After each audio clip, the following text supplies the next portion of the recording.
Hello everyone, welcome back into another stream of Nier Automata. Hope you're doing well as per usual. So on yesterday's stream we actually didn't really get a lot done because I wasted way too much time not even completing a side quest. So what had happened was where did we start off? I don't remember, just because like 2 hours of yesterday's stream were spent trying to defeat the golden bunny in front of the amusement park because we had another side quest going there. So I think I was just doing a bunch of the other side quests that were available at that point in the game. So anyway, I spent literally over an hour trying to hit the statue to break it open because I was finally able to deal 2 points of damage to it at a time.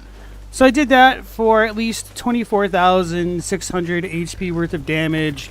Then I activated, and I was fighting it, and I probably would have been able to kill it. It would have been extremely slow going. But it had the brilliant plan to hop out of bounds into a point where it just automatically regenerated all of its HP. I felt demoralized and left. So the game got one on me pretty good yesterday. So after that, I decided to continue on with the main story quest, maybe level up and go fight that guy eventually. So we came to the forest. I talked to the machine that was guarding the gate, and it turns out I essentially just needed to be able to hack things to get that side quest started. So it's kind of annoying to learn that it appears in 2B's playthrough, even though she herself cannot access it. That's kind of a pretty big negative to me. So, yeah, when I was fighting it Astynex, I was hacking it, but I was only doing like a 30th of its HP. So I hacked it like 10 times at least before it hopped out of bounds. Actually, a 30th of its HP is probably being way too generous, to be honest. So anyway, I went into that little bunker that the robot was guarding and found out there's like a robot arena. So the robots that I'm hacking, I can play as them and whatnot in that place specifically. So I changed a bunch of my things around to potentially deal more damage to that guy, and I forgot to fix all that yesterday. So what do I even have on anymore? I'm fine with this, fine with this. Fine. This one I could take off. Alright, all the critical stuff.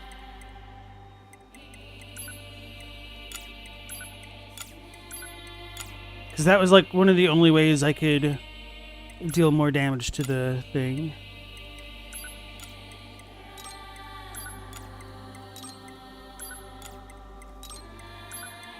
So let me put on some weapon attack stuff and speed stuff.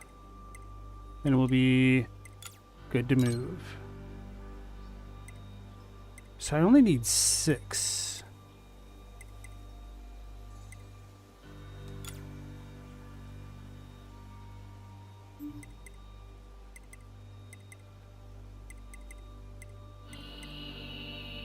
Well, this is the cheapest way to do it.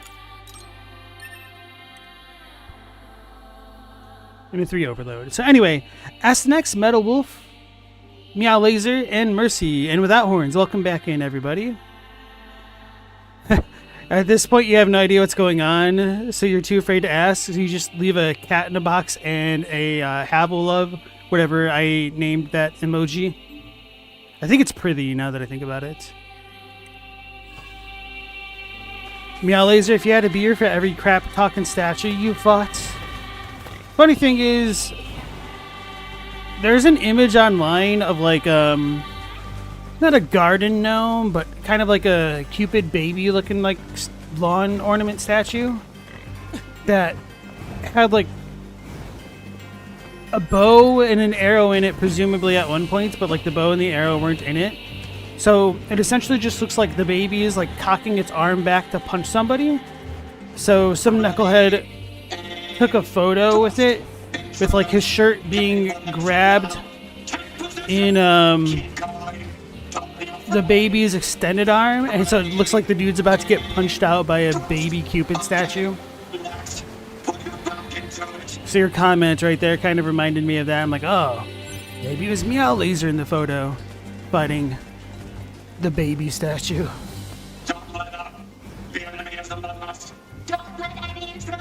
That's supposed to be Havel? Did I say Havel? I totally meant Andre. Oh my god. Can't even blame it being late in the stream. It's literally the start of the stream.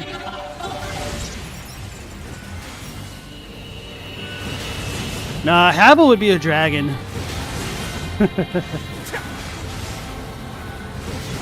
I say that somewhat facetiously, but I do unironically think there could be a good chance that Havel was a dragon. Ooh, machine torso. Two of them even.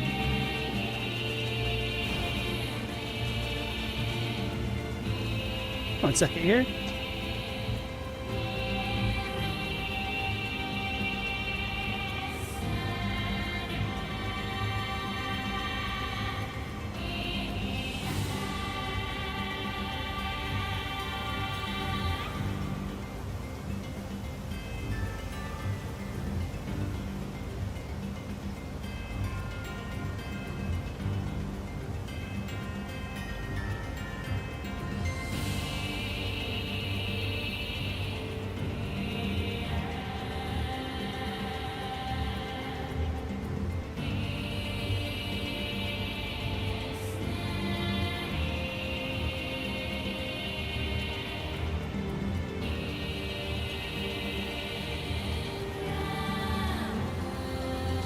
Sorry, the dogs are being a little bit buttheads.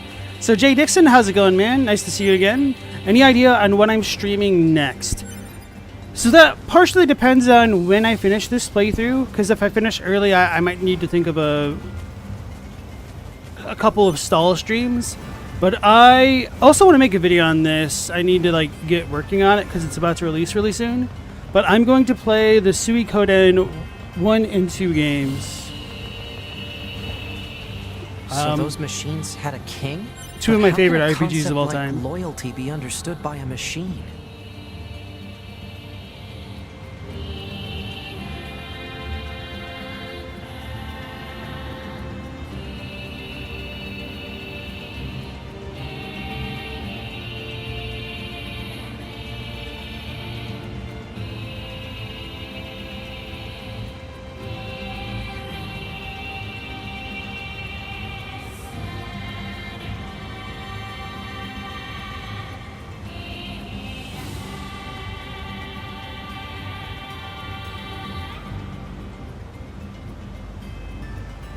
You dang dogs drive me crazy.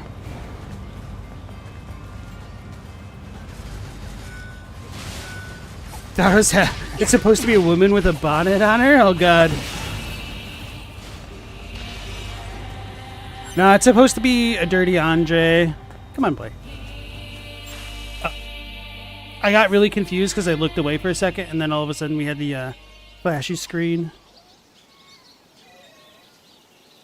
His Majesty, he's dead. The king who gave all for us. So benevolent and kind, and now he's dead.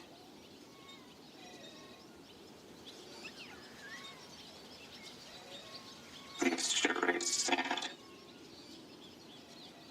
It sure is. But we royal knights still have a mission. We placed His Majesty's memory, his final memento, into this tiny child.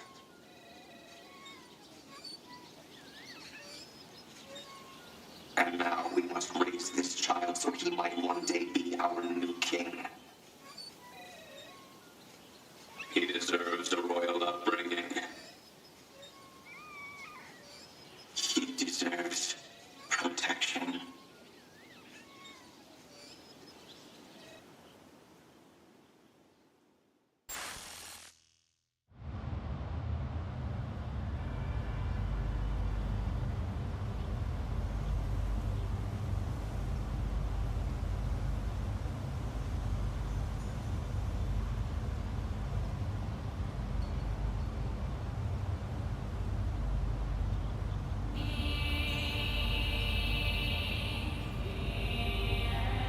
Alright, so I didn't see all of that, to be honest. I was listening. Was the little baby that gets stabbed in the face by A2 essentially the prince?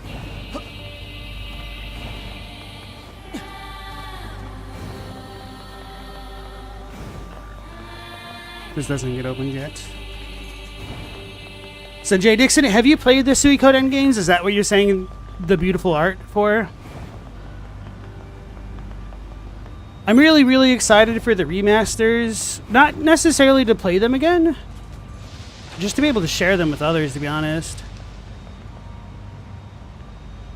I'll never let you pass. Die and life. The baby's the living memory of the king. They wanted him to grow up to be the king reincarnated. Okay, thank you.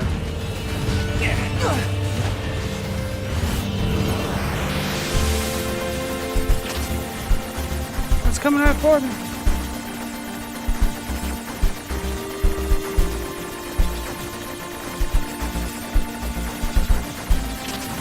Oh yeah, just walk into the walls. Oh man. Jump! Jump!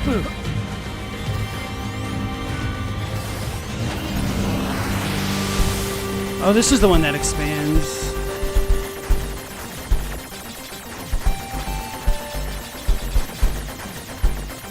Alright, so if I roll in a circle around this guy, it'll never hit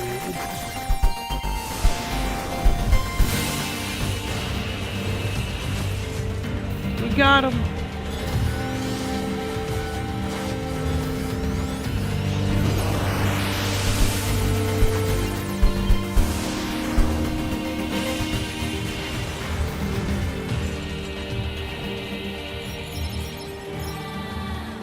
I'm gonna try to pretty much hack everything at this point, just so I can potentially add them to the Coliseum roster.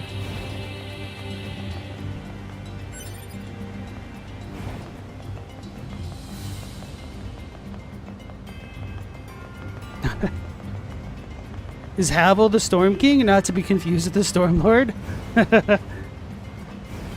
Why quit there? Why not say that he's also the Storm Lord? He hated Seath. And PC, welcome back into the stream. How you doing?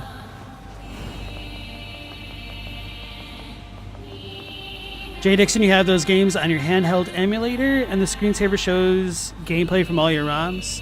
Those two games are particularly striking. You definitely want to check it out. So yeah, I'll make a relatively short video on that in the very near future, giving a little bit of a synopsis. One of the things that I really dug about Suikoden 1 as a kid is that it kind of had this very interesting, almost Persian feel to the game, which was just not very common at that point in time, or I guess even now. And like the art was pretty a nice standout to me. This looks like a king's castle, all right. I'm a little bit apprehensive about the remakes because it looked like they touched up the portrait arts of the characters and they look more anime-like than the originals, which I have a little bit mixed feelings on. But nonetheless, I think generally from what I've seen, it looks much better than some of the earlier previews, and my confidence is getting restored in it. I'm assuming that they're probably going to have like touched up the translation as well, at least for Suikoden 2, because there's like literally a side quest that's broken where this dude's like, hey, pay me 5,000 gold and I'll tell you a secret. So then you tell him, or you give him the 5,000 gold or whatever it is, and it's just all missing no gibberish text.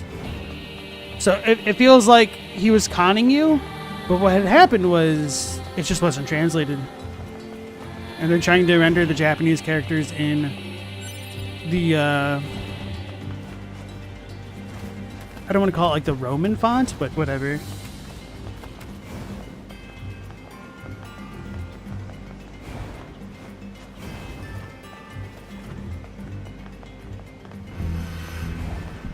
Wednesday is indeed Odin's Day. It's kind of wild when you really learn about the etymology for stuff like that.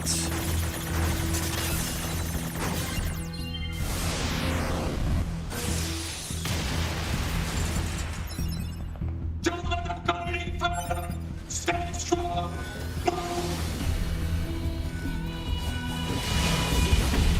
And I guess Odin's Day being Wednesday seems a little bit... What's the word?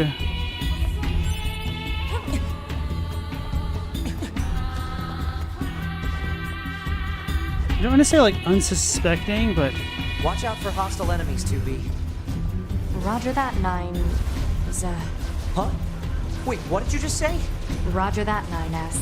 Wait, no, that's not what you said. You said 9s. Or at least something close to. Cut the chatter and engage the enemy. Ah.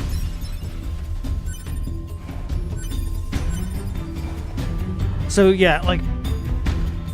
The pronunciation of Wednesday seems like pretty far apart from Odin, but that's because we don't really pronounce Odin like that anymore.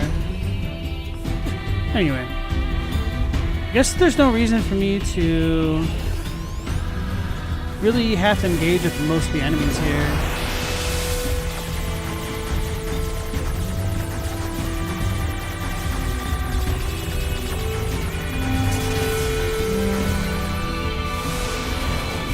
It's Odin's Day, my dudes.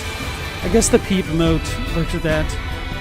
It's closer to like Rudin. I don't know enough about like ancient Nordic languages to tell you what it's supposed to be pronounced like. But yes, like Woden was indeed a pretty common way to transliterate it. And so, at least when you compare Odin's Day to Thor's Day,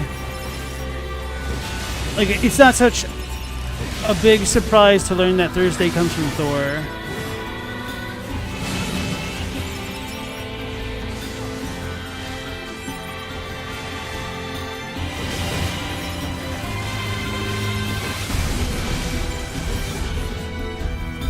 I guess it's been a while since I've looked at my days of the week etymology, because I don't remember what Saturday correlates to.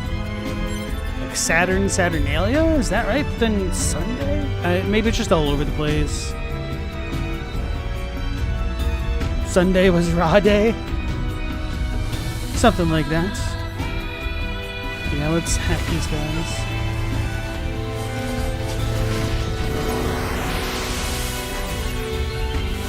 We got the Armos. 100 machine lifeforms destroyed by hacking. They're not good hockey players. You'd prefer a significantly more metal weekend?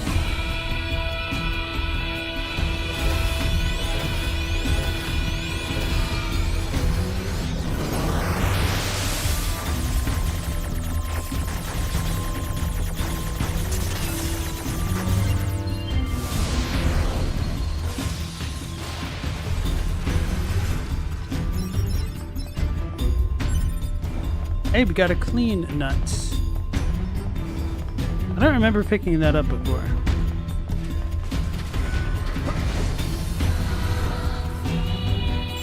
Oh, another plaything. 4 hours ago.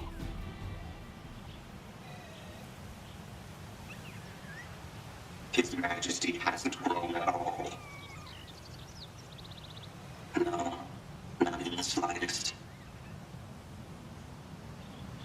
How can we make him bigger? I don't know. We're too dumb to figure that out.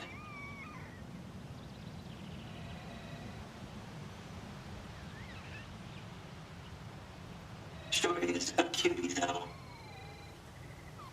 Yeah, so tiny and cute. We better keep him safe. Right. Can't let anyone into the Forest Kingdom. Danger! Danger!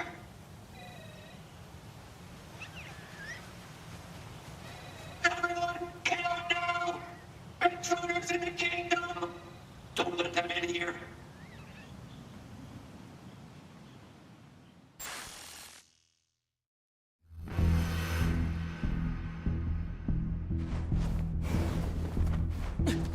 Got some thoughts about that. They're a little bit scattered at the moment.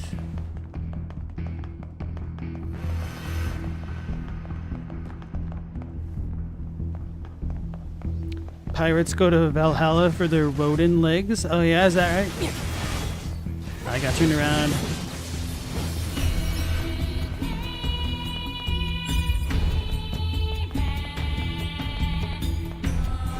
So thinking about how Emil came out of a robot like this, it kind of bothers me that we have, I don't want to call them statues or even monoliths, but those relics, whatever you want to call them, in the desert of the giant faces that look like Emil. That's kind of weird.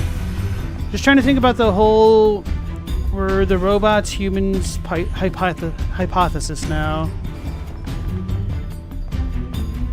Should I visit the king now? The door should still be unlocked, I'm assuming. We can try it.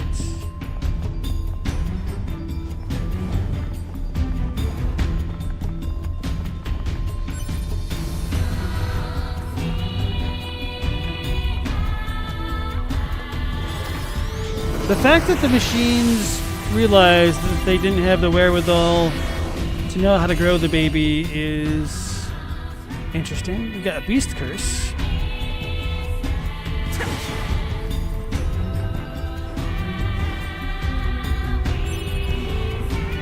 And I was thinking about how, what's her name? Sophia? The Sark follower, the giant one, became giant. But I guess like even the giant robots are still kind of inhabited by the smaller ones to a degree. How do I get to the place? I think I needed to like drop down in a weird spot.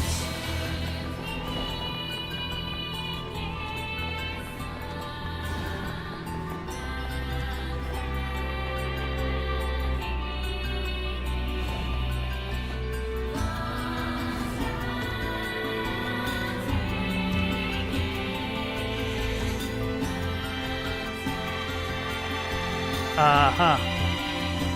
How did I almost forget to do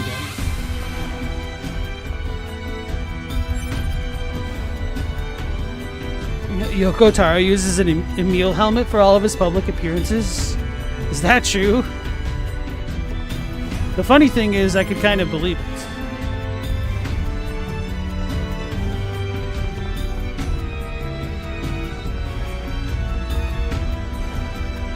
This song kind of reminds me of Gothic Necklord's theme from Suikoden 2, and it just gets me extra hyped.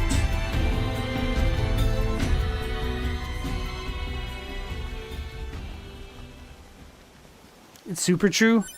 I preferred it as super tree. 100% true? Okay.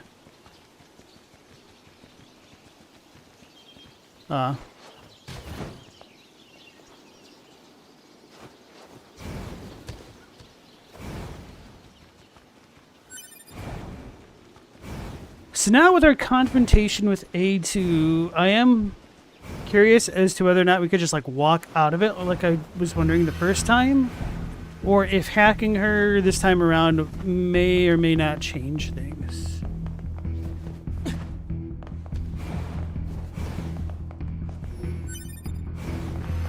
Oh yeah, and I need to pay attention to what these things say this time around.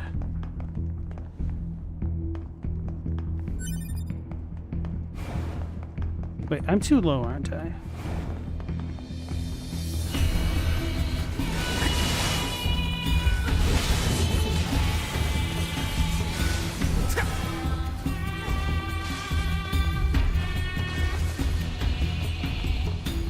It's in this building. Pretty confident. Alright, Seaback.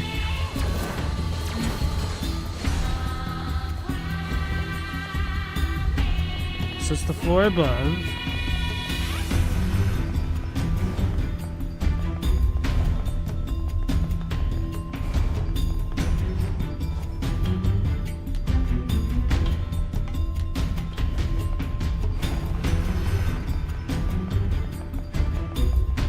Is it here then?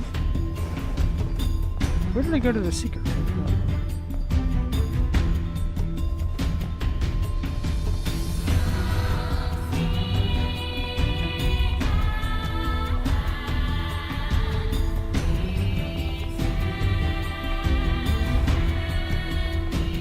below here, isn't it?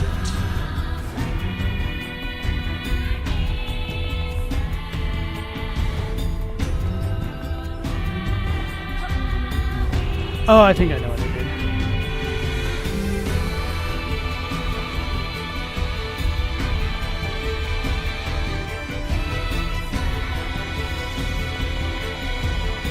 Apparently I need to go the other way.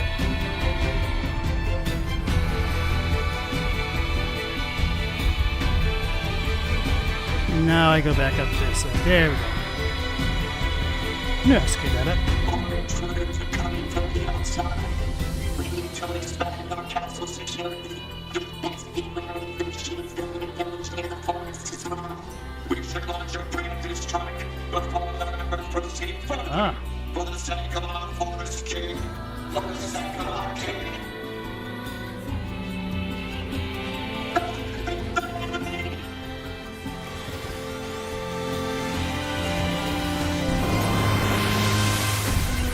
Got him.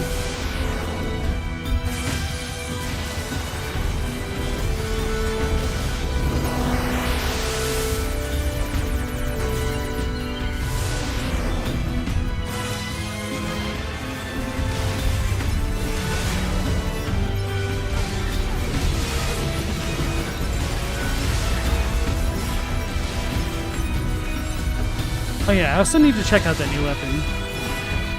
See what it is and what it does.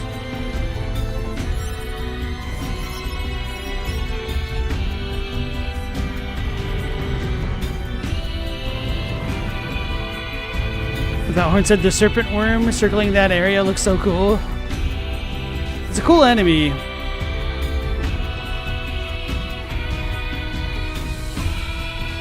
I could almost imagine it boring through a tundra.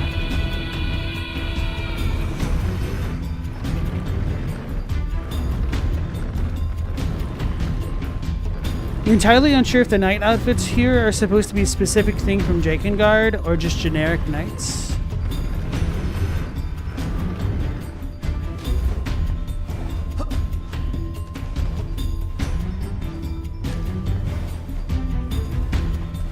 Bro, chill.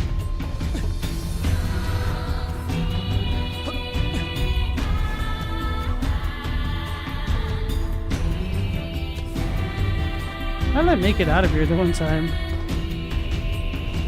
Just got good, huh?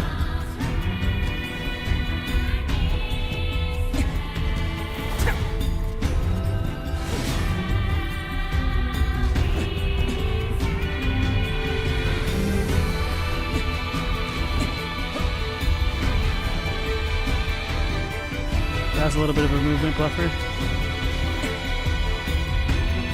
Damn.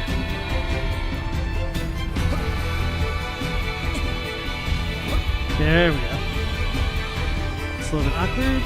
Now we go the other way. And back up all the ladders. Or not. Oh yeah, we did.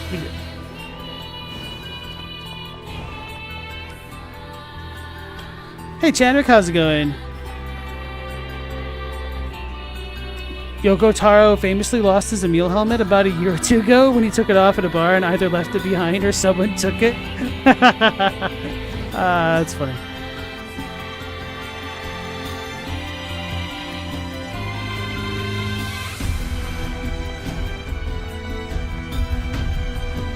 Not to be mean to the chat, but want you guys to remember that Chadwick prefers the full use of the name and not the truncation.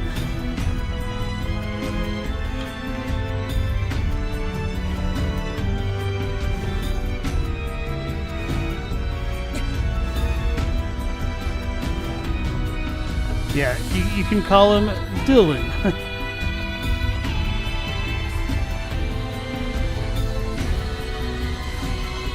Your friends, your moniker's less important amongst friends and people you like than otherwise. So Chadwick it is. Hey, 2-Hit, how's it going? Stealing Taro's hat's tragic. Or iconic.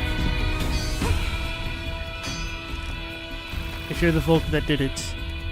I am the blacksmith Masamune. I see you are taking good care of your weapons. However, I'd be happy to sharpen them for you if you wish. Already bought all of those. Alright, so now we can start upgrading some certain things to level 4, which is very exciting. Alright, we bought a bunch of stretched coils and stuff from one of the shops. I think it's the Robo Shop, the DLC shop. Beast's Roar. I wish I knew what those things did at their max level. I should have looked this up. Cruel Blood Oath. We need beast hides. That's sad. Beast Curse. This is the new one. It's a spear. A spear with the King of Beasts as its motif. Dark Impulse. What's the Engine Blade? Since Masamune gave us this, let's upgrade the Cruel Angel's Lament. Shift Avoid is interesting sounding. And then... where's the Beast Blade? Beast Lord. There goes all our pristine screws. Curious to see what Beast Roar does. Bullet Rupture sounds super cool though.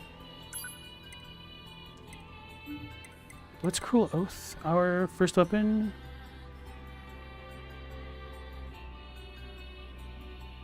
I already have something with Dark Impulse, so I'll go with the Bullet Rupture thing. Perhaps. Machine Brand? Anyway, let's just... Bullet Rupture. Finish Blast sounds too cool to pass up. Okay, and we can still get this. Poor Virtuous Treaty. Turncoat.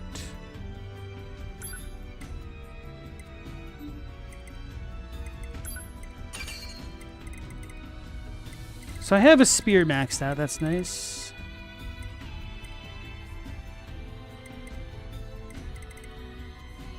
Phoenix Flash, curious to see what that does.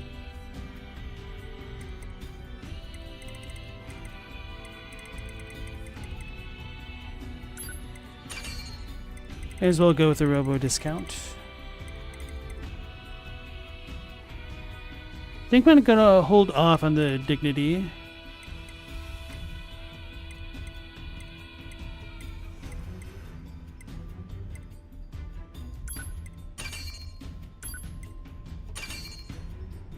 So I need 2 more crushed nuts. Don't take that out of context, please. I guess we'll do the Cruel Oath then after all. You know, maybe Ancient Overload just for all the critical stuff. Oh, and this has Bullet Rupture as well. Fudge. Good enough. Ah, your white sword. My master honed that very blade long ago. He was a master craftsman who gathered 4 black and 4 white weapons and improved on them. But they spilled so much blood that my master stealed them away in various locations across the world. However, I wager that you would wield them in the service of good. If that is true, you can search for them in sealed shrines throughout the world.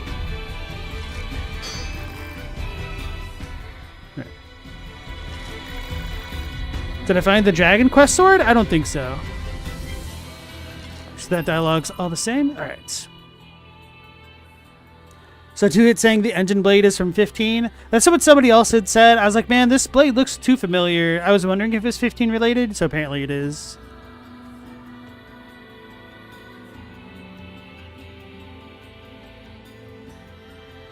Chadwick says, all the E-Blade gives you is a fun Ultra Dash animation. It isn't a great weapon, but it's a neat crossover. Oh, the Engine Blade.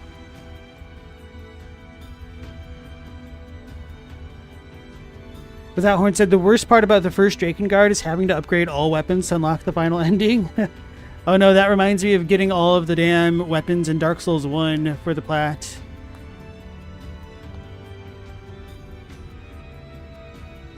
And 2-Hit said, Dark Souls chat is familiar with crushed nuts. Oh, do go on. So let's see what these all do. Chance of restoring HP when damaging enemies. Interesting. Because it's a phoenix, I suppose. I see. The girl lay there on the day of her wedding. This the day of my daughter's wedding. I'm not going to do Brando. No commitment to the bit. Sag. Her parents and beloved were dead, and she herself had been violated in front of their corpses. As she swore to kill those who had done this terrible deed, a shining songbird appeared.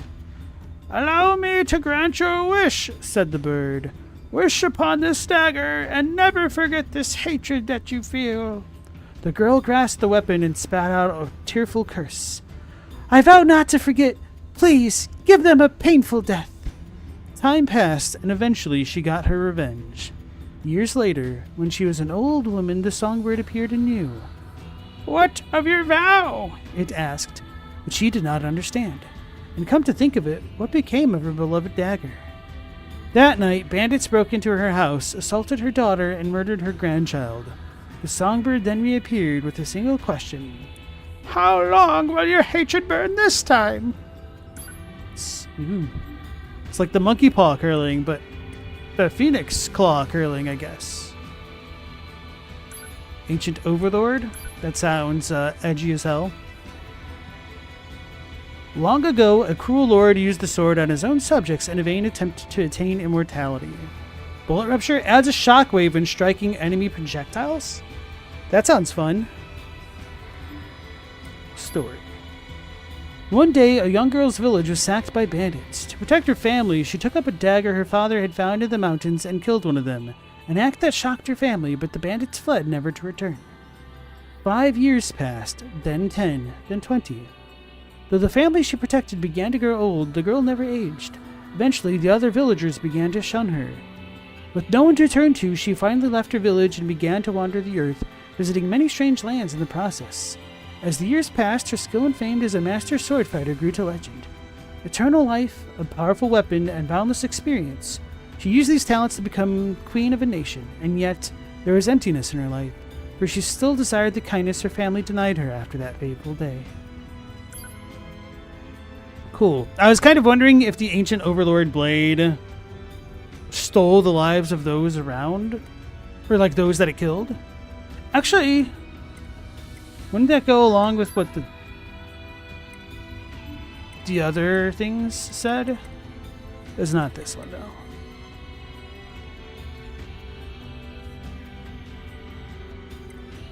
Virtuous Contract. Details. Holy Blessing increases attack power when HP is full. Oh, okay.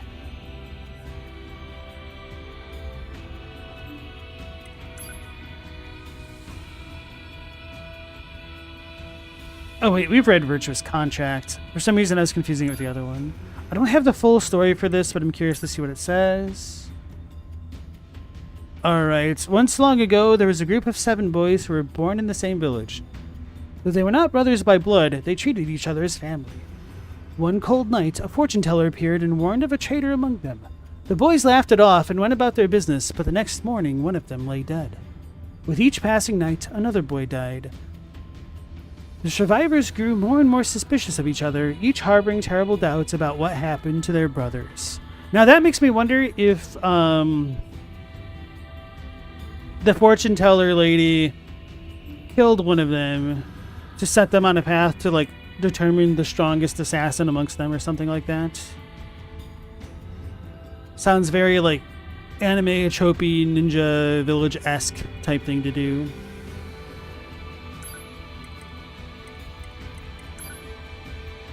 I'm gonna leave everything else that's not level 4 alone.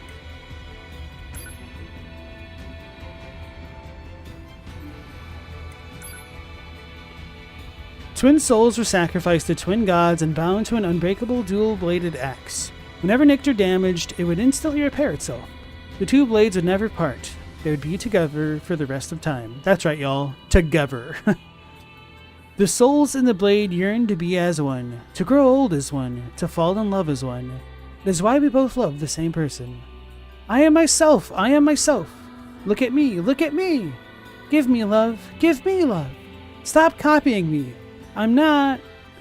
We are together, we are one, life or death. Even if we kill our foes, even if we kill each other, Our two bodies will be as one for all time. Someone separate us. Oh God, please someone help him. It's cut off. I don't know if that's an intentional cutoff, but it seems like it. So then do the twins represent life and death? I guess so. Together. Exactly. Without horns, you can't decide if you prefer the Phoenix weapons or the Dragoon Lance.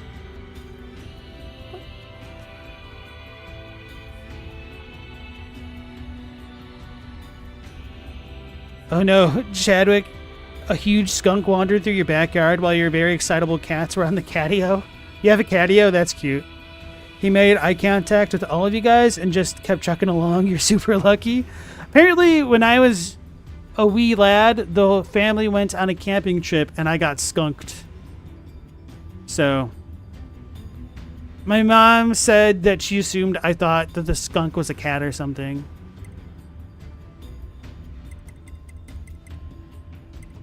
Apparently, me being skunked didn't really bother me, but it certainly bothered everybody else. And my mom said tomato baths did not work. It's an urban legend, apparently.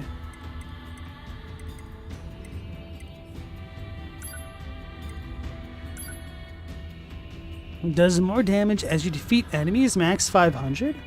Oh. Be nice to know how much damage, but if we could build this up, that might be cool. Human fight, lie. Why humans love? Why do humans band together? You, why are you alive?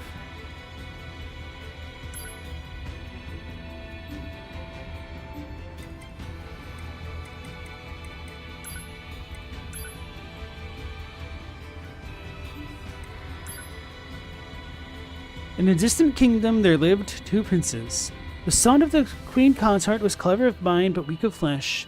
The son of the king's second wife was dim-witted yet charming and quite gifted in the art of war. Which prince would succeed the throne?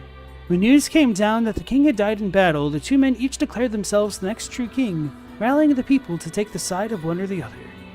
In the midst of this coronation battle, a third man appeared claiming to be a prince. Bright, capable, and brave, he dispatched the two foolish brothers and went on to become a wise and just king beloved by all. Decades later, the king announced on his deathbed that he wasn't royalty at all, but in fact is the son of a commoner. Upon hearing this revelation, the people stormed the castle and hung their beloved ruler from the rafters. That's what you get!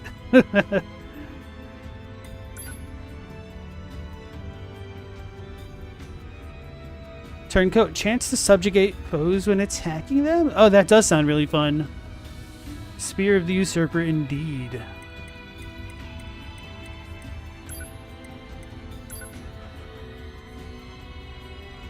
I take up the sword in battle for you. My heart knows not fear, instead burning with a love strong and pure.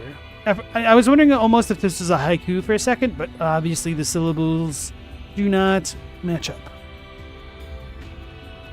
I swing my sword for you, spattering blood across my sleeve. I smile as the chaos continues. I brandish my sword for you. Victims uncountable, victims beyond measure. Their dying wails become the song of my sleep. I cry out, "Give me your head!" I capture you as you flee and take it. I do all this for you, for you. Who are you?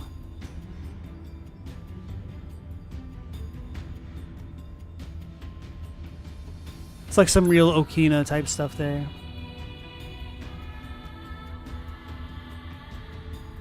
Interesting art. What's Dark Impulse do? Increases attack power when HP is 30% or less. Okay.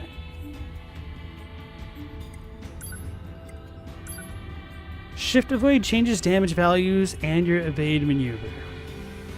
Sword passed down and continuously improved among the royal family of a land where magic prospers. 2-hit, you said fist weapons are fun in this? That might be true, but I think 9S's fist attack animations kind of suck. I'm not super happy with that. But I remember having more fun as 2B kicking enemies when I had no weapon equipped. Not necessarily good, just fun to use.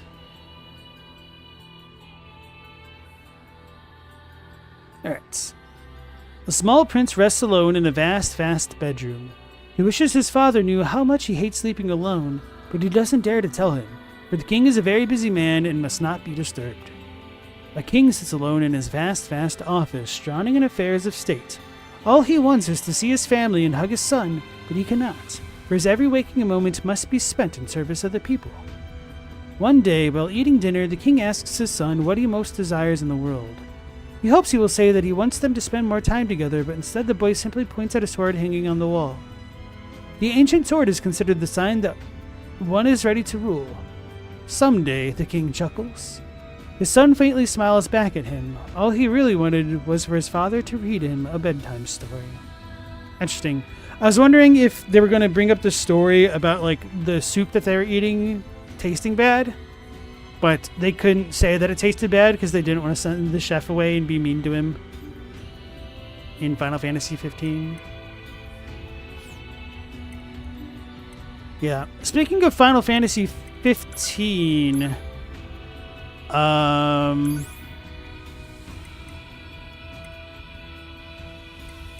hold on, where's turncoats? That's a spear, right?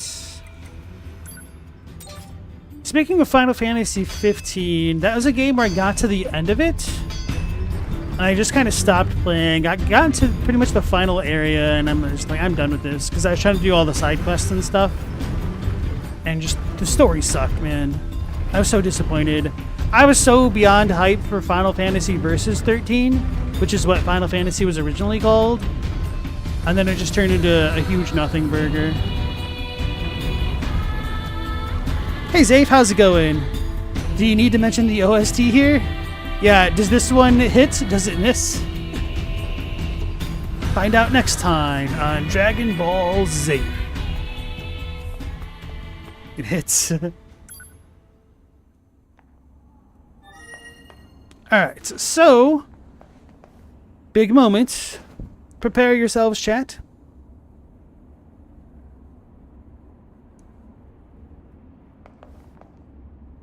Uh-oh, is Mercy causing trouble? Oh Lord, she drunk?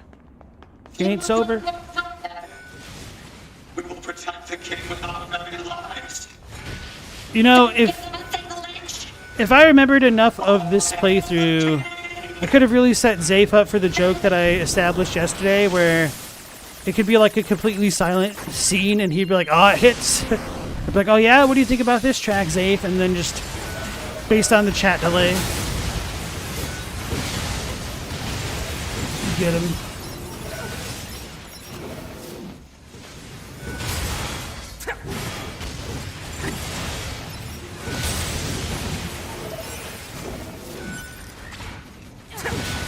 Oh yeah, let's try the turncoat then. Oh bro, the spear's amazing for this kind of combat. Go figure. A straight line. Oh, we subjugated him!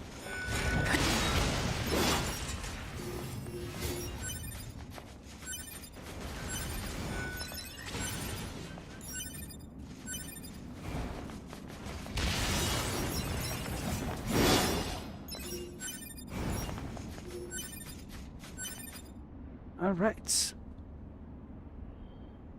All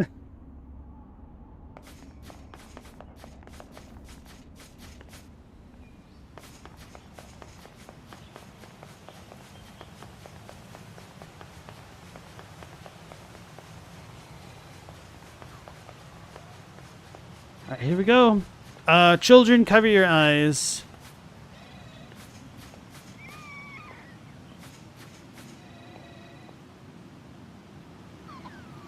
Is this their king?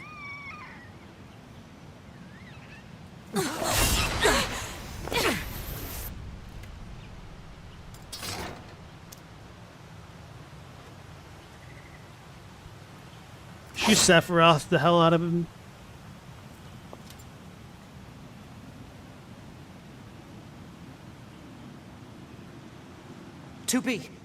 That's an android.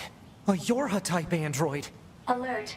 This unit is currently wanted by Yorha. Annihilation recommended. Annihilation? But why? Let's go, 9S. To be? The little subjugated dude. Bunker to 2B and 9S. We've picked up a signal from the Oh, platform. he got undone.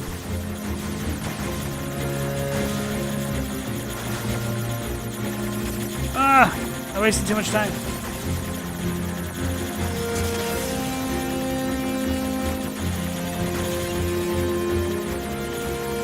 Got it. Leave that 2B and 9S What teleported in all the way front there. of you is your enemy. But she's... She deserted. She's a deserter.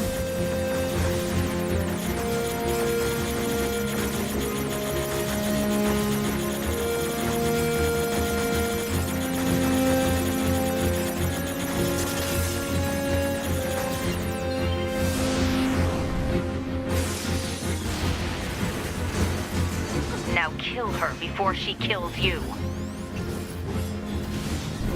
She can't do that. I'm way too strong. And also, that would be illegal.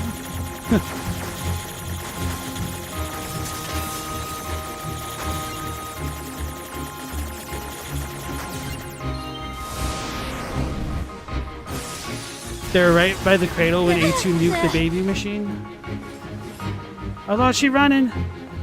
She cheating. So hacking did nothing. Why? Why did you betray us? Command is the one that betrayed you.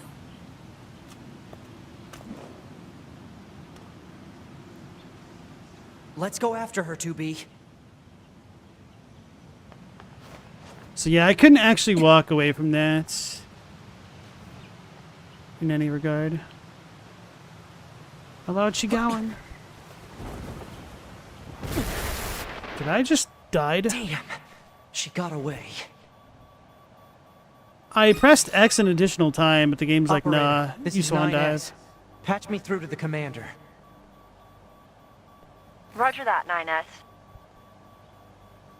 I'm sorry, Commander.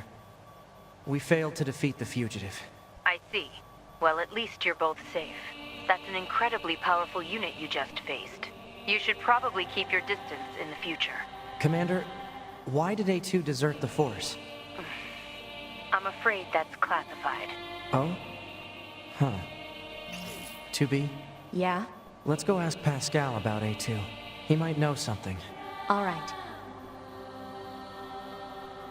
It's almost like 9S has a limp after that. Ooh, new cutscene. Whether in wind or rain, thunder or snow, or even amidst the rising flames of war, they were always together. They never understood why, and yet they spent their lives nestled together. Forever. Forever and ever. Wait, what happens when I get kidnapped?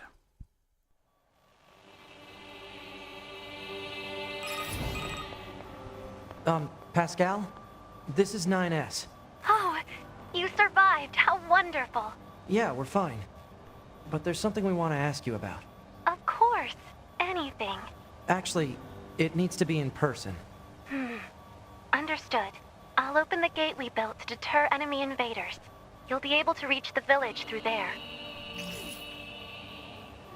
It's almost like 9S is beginning to see the world. Nah, he in denial. We're still in Egypt land. Wait, I never opened the chest here, did I?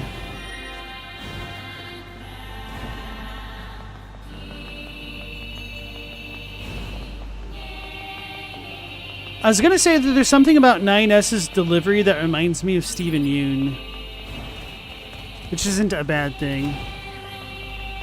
And I guess we could frame it the other way around, that something about Steven Yeun's delivery would remind me of 9S.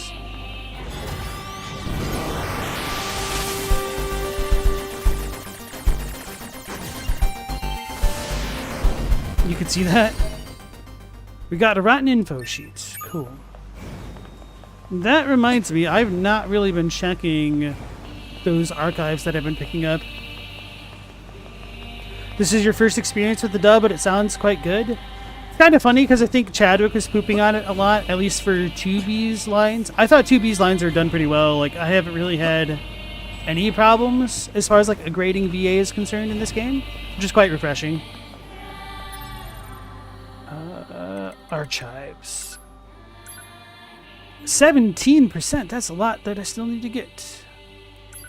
And we're missing a tutorial.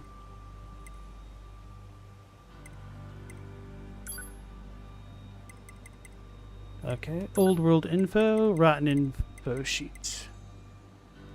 About Schwanstein Castle. A stunningly beautiful piece of architecture, Schwanstein Castle was constructed almost 550 years ago by the reigning lord of the fief. Now designated a World Heritage Site, it hosts countless tourists from all across the globe every year. Though it was initially used as a fortress during the Lord's conflict against the quote-unquote church, Schwanstein Castle became a dwelling for the royal family and other nobles after the flames of war faded. The literature-loving Third Lord of the Castle, Leonard III, constructed a library that boasted the largest collection of books in the nation. This room remains one of the castle's most beloved features to this very day. I'm like, what tourists? Anyway, that is old world info. Bulletin record, resident life, May issue. The rainy season is upon us. Once monsoon season strikes, it'll be difficult to hang your bedding, so take this chance to air them out before June. Doing so will also help prevent mold and mites. There's been a recent increase in the number of people ignoring garbage disposal rules. You all share these facilities, so please be sure to put out compost on Mondays and all other trash on Thursdays. Very Japanese with the different garbage days. This isn't really related, but it just kind of reminds me. I'm trying to remember exactly what it's called in Korean. Is it like sangpungi, like sudden fan death, something like that? There's like this prevalent belief in Korea that if you leave like an electric fan on, it could like kill people. I think it's because like after the Korean War, people didn't want to waste electricity because it was extremely precious. So it just became a bit of an old wives' tale that if you left your fan running, somebody like it's lethal. And there's like still a really big stigma about that in Korea today, South Korea. I actually don't know about North Korea. Well, they have other issues with electricity. So anyway, leaving that all alone.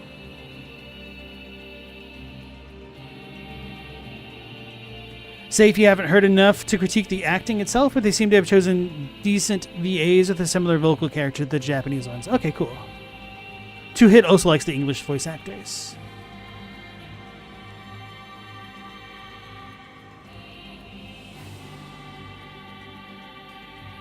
Kyle McCarley is in a lot of stuff. Not familiar with the name. Chadwick, you've heard of the fan death legend in Korea? That makes a lot of sense now? Okay. Who had said that also sounds familiar? So, paper attached to vehicle. Traffic violation notice. License custody certificate number My Alpha 4321. Date and time of notification July 21 p.m. 2013. Affiliation, rank, and name of notifier. Maihama Police Station Police Constable Kenichi Sato. Issued to Yosuke Saito. Violation details: exceeding the speed limit by 30 kilometers to 35 kilometers. Mysterious Lithograph 2. Rule 8614. Parents shall not purchase birthday feast ingredients. We masked people have traditionally shown proclivities toward treasuring our children. However, due to parents purchasing far too many ingredients for the birthday parties of their children, much of what is bought goes to waste. This rule was passed by the king, who is quite distressed by the ceaselessness of such behavior. Interesting. So then that might imply that the original masked people were not androids? We have masked androids now? So Chadwick, you might turn out to be a tuxedo mask in the machine afterlife, after all. Chadwick, you can't sleep with the windows closed, a door closed, and a fan running, or you will die for some reason. Yeah.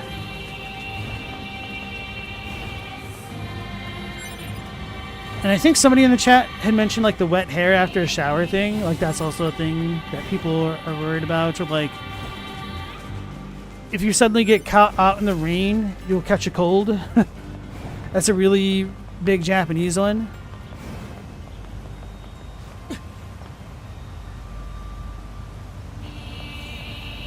Ahaha.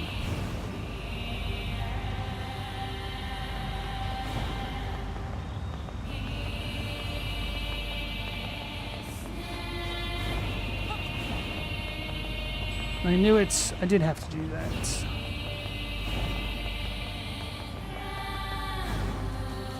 That must be the gate Pascal opened for us.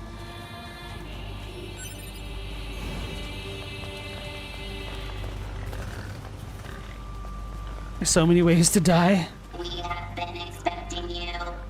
Pascal told us if we... I don't care about that right now. I saw a chest. Cutting nails at night is another you've heard? What? Where is that one from? I've never heard that.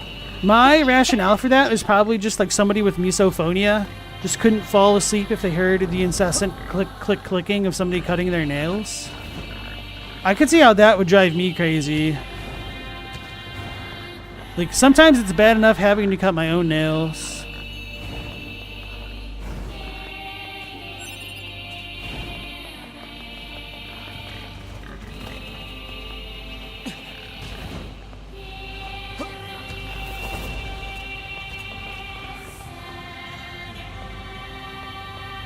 I don't want to mess up this jump. I messed up this jump. Damn it.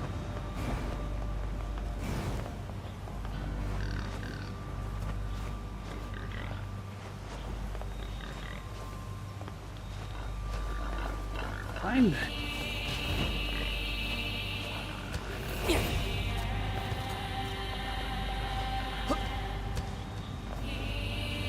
I almost overshot it.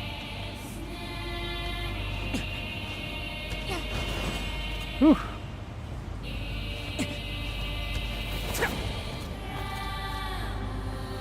We can make it. Unless the 2B knocks us off. Hey, we got the cypress stick. We got the magic stick. That one's Japanese. Hey, Stella.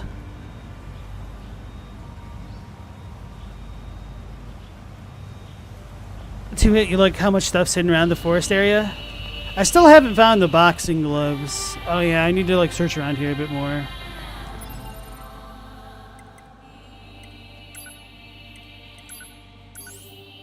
So I'm assuming this is a spear? No, it's just a random one. A stick made of cypress wood. Can hardly be called a weapon, but somehow grants courage to its user. Ah. Let's not read that until we can fully upgrade it. In Korea, there's an old wives' tale that if you cut your nails at night, a rat will come and eat them and become your doppelganger. Oh, so that might be like a super old one. Like, what are they called? I'm drawing a blank.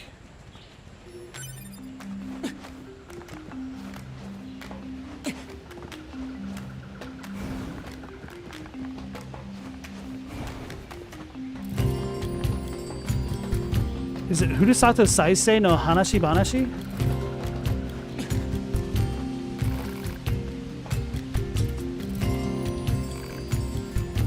Like the super old, the equivalent of like Grimm's fairy tales for like Japan and Korea.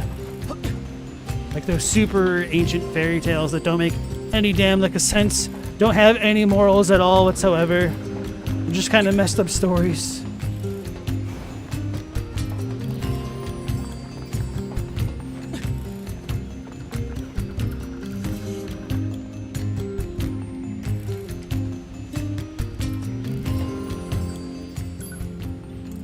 Oh yeah, can we tell this dude that we saw his master?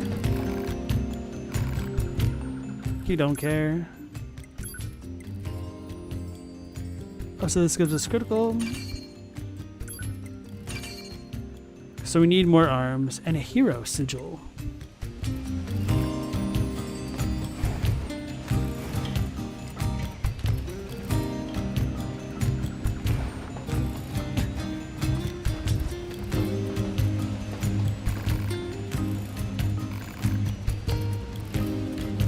Let's talk to the Goomba, the mother.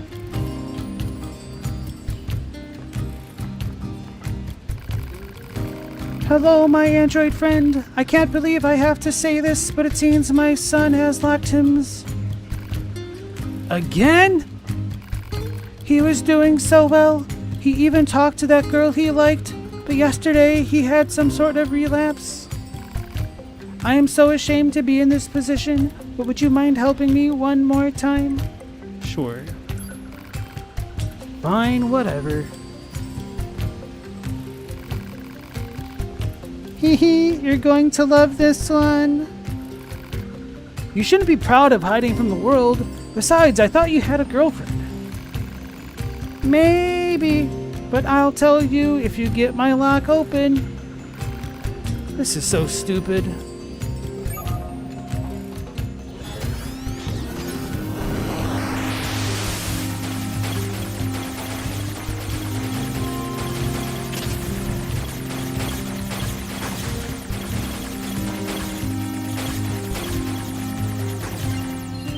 Got it. That was easier than the last one. You win. Do you even know how much trouble you've caused for everyone, young man? Well, do you?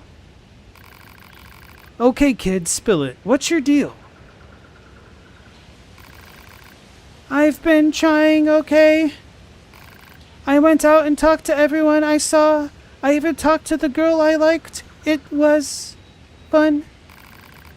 But then it got hard, because you can't just talk to people you know. You have to read between the lines and stuff. So I kind of decided that staying inside was way easier. But I have a dream now. I'm going to be the best shut-in I can possibly be. Next time, I'm going to make a lock you won't be able to break in a bajillion quintillion years. Will you listen to my darling boy? He has a goal now. How wonderful. And it's all thanks to you. I forgot she was a robot. Don't mention it. Why do I have the feeling we're back to square one? We got 2 machine heads, 2 torsos. Okay.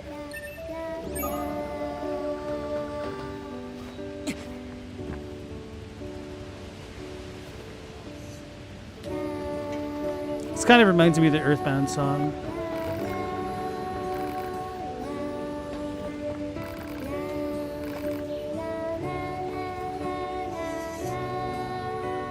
Opege Sama Deshta.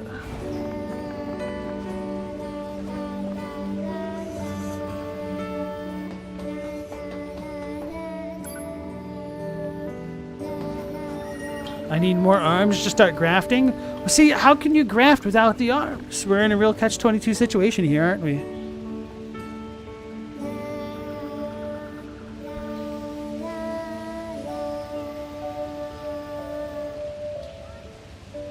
I forgot she was a robot. Yeah, that's the desired effect.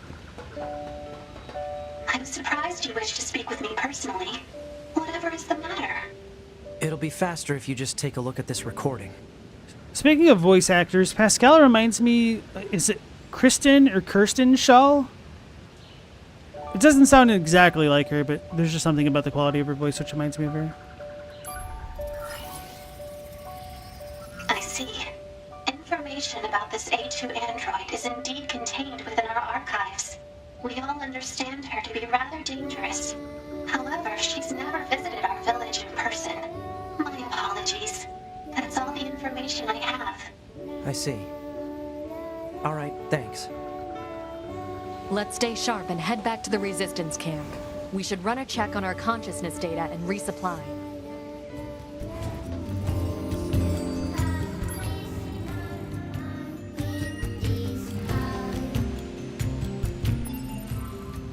Simone is basically machine life form Godric, kind of.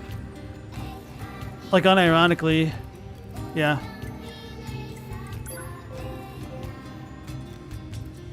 So how many more do we have?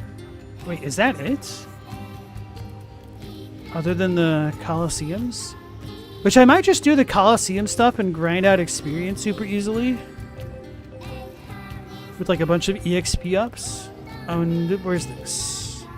Okay, that's literally where I am. So damn, we only have one other side quest, it seems. So I'll see what's going on over here, and then I shall go back to the bunker to confront Command about A2 again.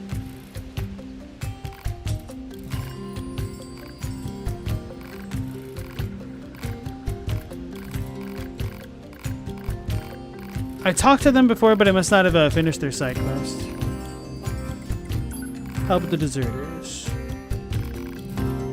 The elaborate gadget in the abandoned factory. Do I have the gadget yet? That's it. Now my companion can fix what's been ailing him. I'm so glad we trusted you. We'll leave this place as soon as we can. Please pray for our safe passage. Hey, we got pearls.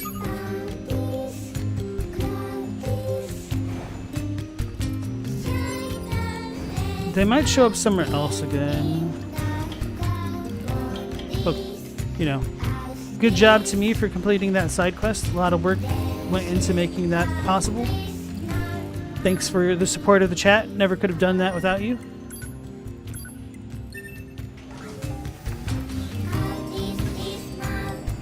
Pascal was played by Alexis Tipton, who has also done a lot of video game and anime voice acting work. Okay. Oh yeah, Emil, we need to finish his side quest, so we'll probably need to go into... 9S, why did you ask Pascal about A2? Huh? It's not recommended to interface with machines without consulting command. Yeah, I know. I'm sorry. Though I suppose such intense curiosity can be admirable, in its own way. Zave takes credit for you guys. Still, machines are the enemy. Don't forget it. Enemies are prohibited. Operator 210 to 9S. This is your regularly scheduled contact. Yeah, no problems here. Copy that. I also need to inform you that the Commander offers her personal praise for your recent achievements.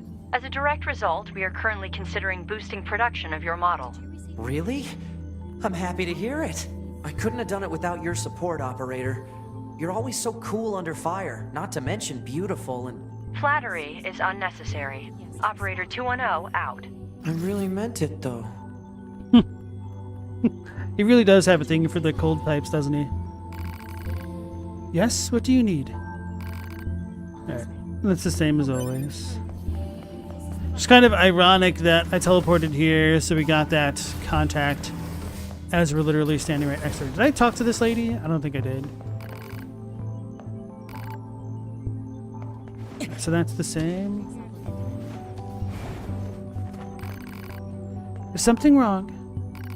No good, then carry on with your mission. We were supposed to ask about A2. With that, Horn said Gorillaz might be your favorite band.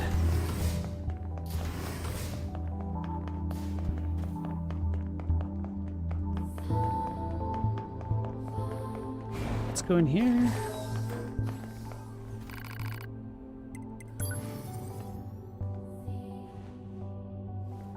It's kind of funny to rest in her bed right in front of her. I do kind of wish there was some dialogue for talking to each other in your rooms at least, or even elsewhere out in the field sometimes.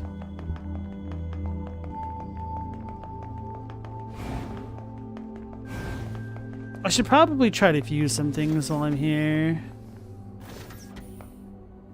It's funnier that robots have beds. Yeah. I really enjoyed that one gag episode of Futurama, which actually became part of the lore of the show, that like Fry becomes Bender's roommate and he like can't take sleeping upright in essentially a closet with Bender. And he's like slowly losing his mind. And then Bender's like, oh, you could sleep in my closet. And then he like opens up what's actually just a regular apartment.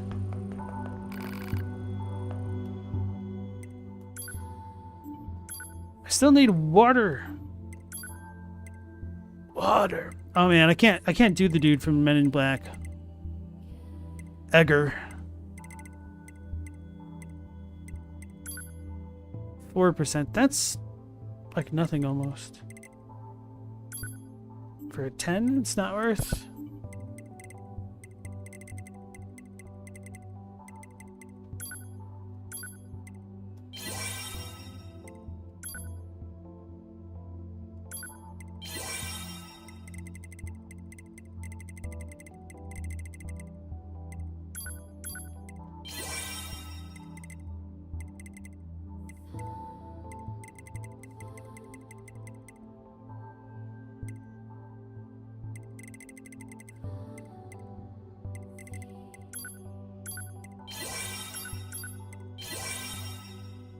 I need to sell all these other ones.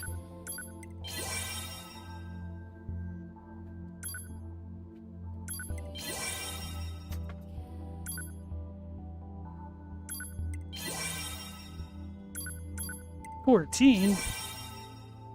I'm gonna probably... Oh, I forgot I don't actually have this on. I need to put that back on my characters. I was wondering why that was red. Because I am a Goomba. What are you doing, little boy?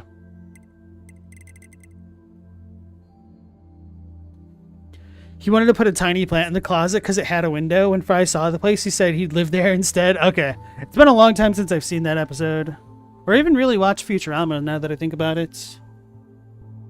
I think I might have watched all of the new Futurama episodes.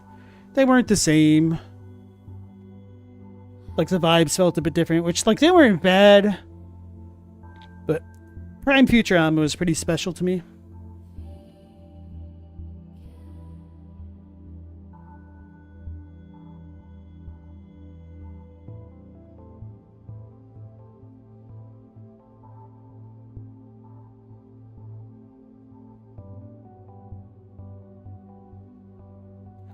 Yeah, Laser, you don't know if you have a favorite band?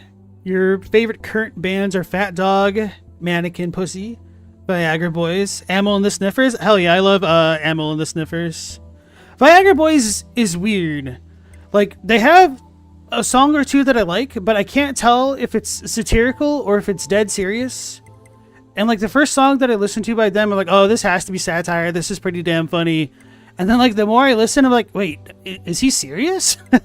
it's really strange.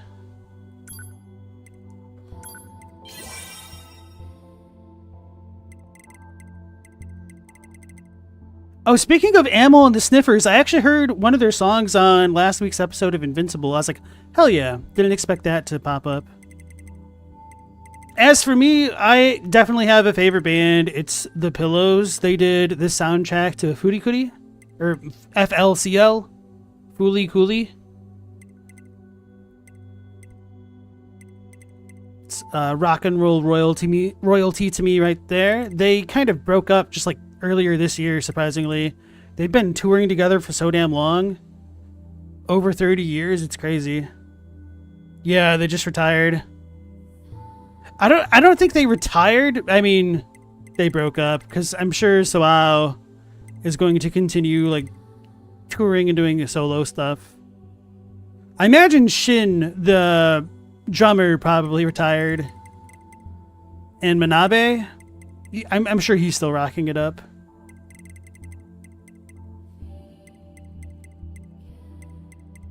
But yeah, let's fuse all these experience games.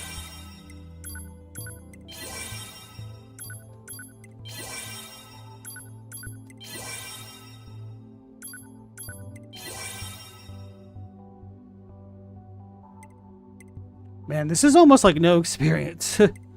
Needed to buy a bunch, apparently.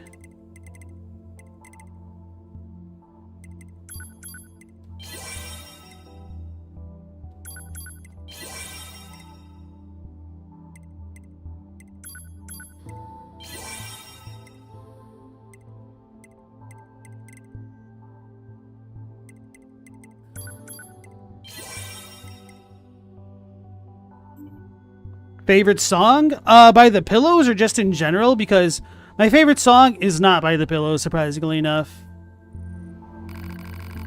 Do you ever feel dissatisfied? Blah, blah, blah. Okay. Oh, yeah, I need to solve a bunch of stuff. My favorite song is titled Shichigatsu or July by Bloodthirsty Butchers. And my favorite song by The Pillows is One Life. Although Fool on the Planet is a really, really good song. It might be like my second favorite. Or, bro, the Pillows discography is so damn deep. It's almost unfair trying to select individual songs. Because as soon as you think of one, you're probably going to think of another that's just extremely good. Like Bokura no Hare Suse is just phenomenal. I'm fusing them. I meant to sell them.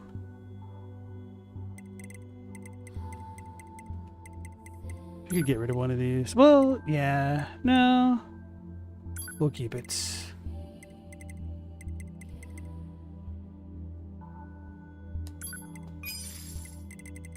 Do I really need all these? Oh, this might be good to have used against the bunny dude, and then I could keep hacking him, potentially. Although I don't know if that would work, but I could keep that idea with me at the very least. Overclock?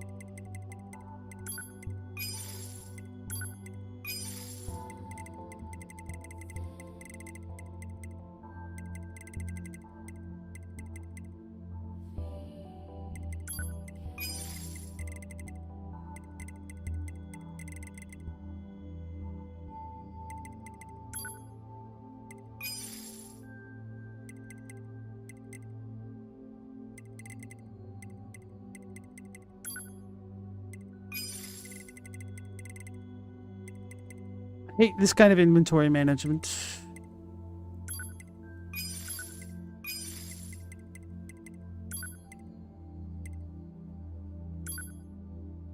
I should probably combine those two.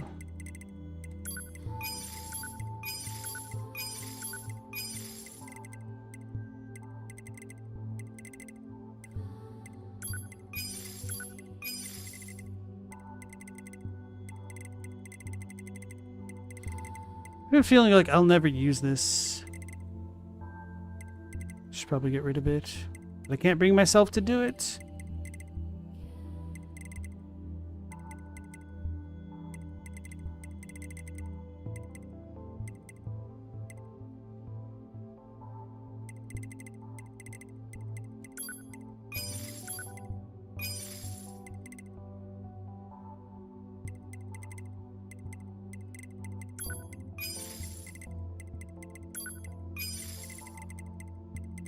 Alright, I think we're finally good for now.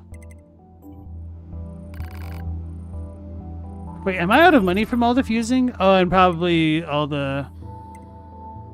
What do you call them? The weapon things. Yeah. Pretty low on cash. You forgot Bloodthirsty Butchers existed until I said their name? Well, unfortunately, their lead vocalist died of like a heart attack when he was only like 40. It was tragic. If you're really into the Japanese indie scene, and if you know Bloodthirsty Butchers, I'm sure you know like Number Girl. Like one of the lead guitarist for Number Girl joined Bloodthirsty Butchers for a while. She married Yoshi, and then he died super freaking young, essentially. And she was, yeah.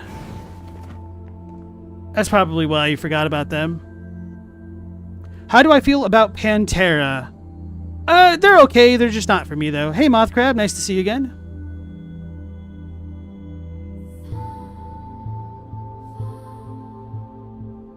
Oh no, Chadwick's trolling Mercy with Fooly Cooly jokes. Moth Crab said, people have always misunderstood Scott as in Scott Pilgrim. You think the author messed up by making Knives too young? Oh yeah, absolutely. Like, there's a lot of really weird, problematic media when you stop to think about it.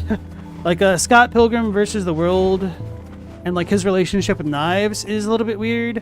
Wes Anderson had a movie like that as well. I think it was Rushmore, which reminded me a lot of Scott Pilgrim, or vice versa.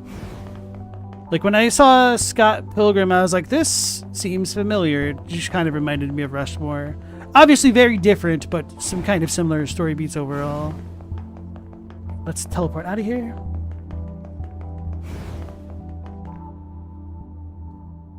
Do I like Boris? I haven't listened to enough of them.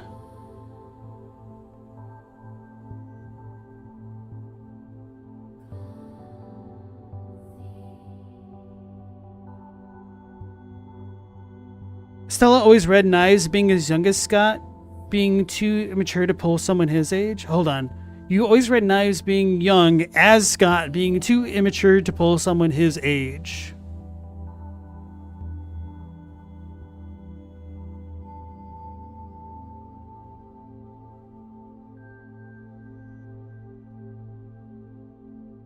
I don't know. Like, on one hand, I get what you're saying. I guess it depends on what you mean by pull. Which, I mean, that's kind of a silly statement in and of itself. Where did I want to go before this? I know we had that, but there's like another hidden thing that I wanted to do. Fudge it. Because, I mean, Scott kind of goes with Ramona, and he has other exes as well. But I think it's probably the whole really weird male author in his 30s wanting, like, to get with a high school girl and wanting to be adored for being, like, older and, like, broadening someone's horizons and, like, wanting to essentially groom them to be like them.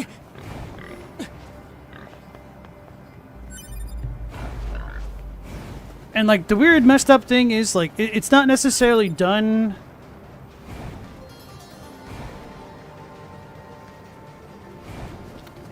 with the intent of being creepy.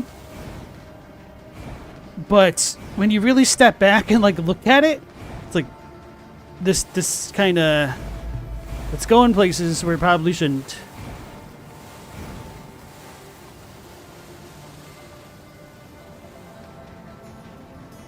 When you watch both versions of Scott, it becomes apparent he dates Knives because he doesn't know how to reject her.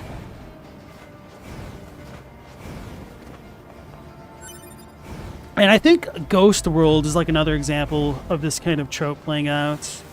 Although in Ghost World, like, it's really weird when you take these kind of movies or shows or comics at face value and, like, treat the characters as though they're real people.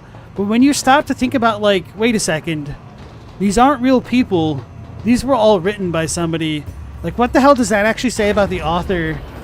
Because in Ghost World, it's kind of comes across as being more okay or acceptable because Steve Buscemi's character is passive and he's actively kind of being pursued by Thora Birch. And I think that was actually Scarlett Johansson's first movie.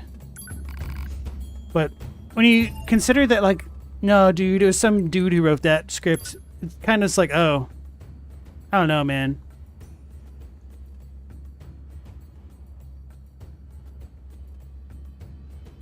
Mothcrab says, Knives is in high school because it's normalized to the author, so it's like anime in that regard. Yeah, and it's kind of surprising, like, how long it took for that kind of stuff to get called out when you really think about it. Stella still thinks it's gross. Yeah.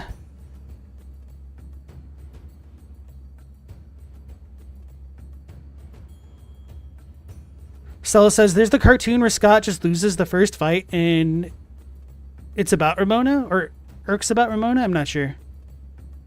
How much older is Scott than Knives? He's like in his mid-20s, isn't he? Like, in the movie, Scott seems extra young because it's, you know, freaking Michael Cera. I don't know about the cartoon, and probably like with the cartoon graphics, he looks younger as well. I have not watched the cartoon. Scott's 22, Knives is 17. Oh, okay, that's not so bad.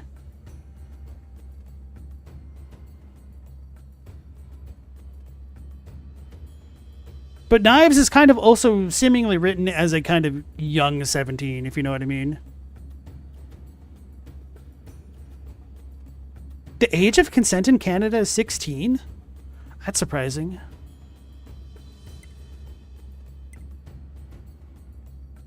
I was like, what am I doing? I wanted to switch out my plug-in chips.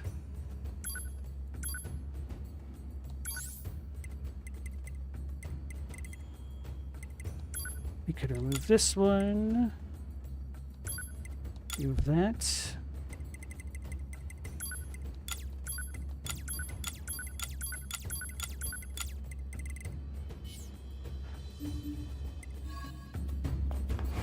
I forgot. I want to actually go back to the desert camp and buy some of the other hacking things so I could understand how they actually work.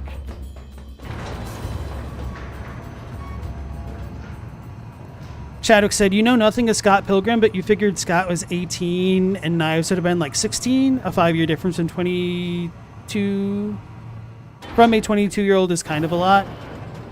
So, like, the other thing about Scott Pilgrim is that he was out of school, from my understanding. Like, he was just kind of floating around. And to me, there's a bit of a difference between somebody, like, actively in school and, like, pursuing college versus somebody who's, like, doing between years. And maybe that's not entirely fair. Maybe you guys in chat could have some input that would be nice to hear. But, I mean, I remember being in high school, and essentially some of the girls in my class would be dating college students because they started dating in high school. And it doesn't come across nearly as bad as opposed to, like, the people who, like, graduate, but they still come to, like, the football games every week. And I'm not saying that, like, people who do that have ulterior motives by any means. Oh, why don't I just follow the big white indicator on the map? Like, the first year, this kind of understandable. People are still a bit nostalgic, perhaps a little attached to their high school. But the more years you add to it, the more years you add to it, it starts becoming a little bit weirder. Like, I feel like once you hit the age that you can drink in the US, it really opens up an extra oddity to the dynamic that isn't in play when you're only like 20. And maybe that's different for people in other countries where like the drinking stuff isn't that big of a deal. But there's such a huge cultural difference between like a 21-year-old in the US and a high schooler. Camp.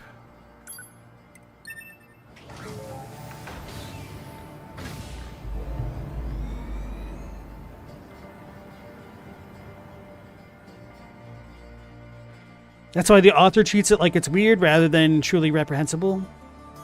Stella says, depending on what state you're in, it's also 16. You're not wrong there.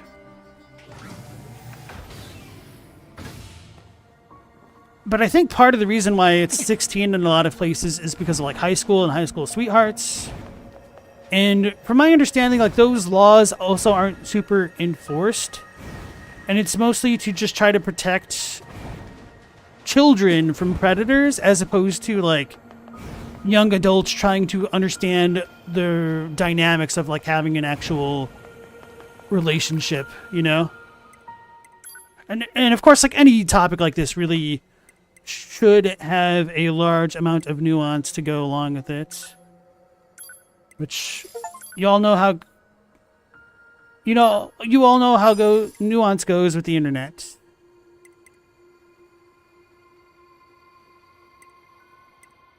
Don't know how the fire thing works, but we'll see.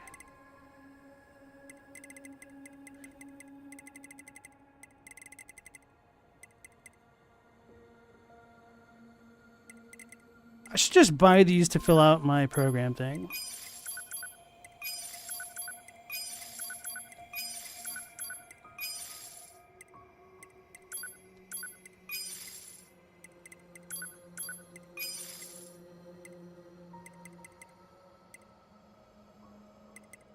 I don't know if the plus levels count. Probably. Maybe not.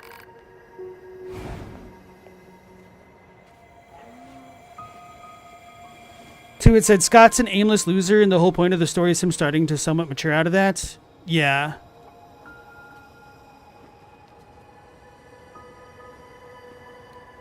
If the author was a more well-adjusted person, then Knives might be 18 and Scott would be 21, something like that. Yeah, and to be fair, like, it's really not that bad. But I think, for me, it's just like some of the weird relationship dynamics between Knives and Scott.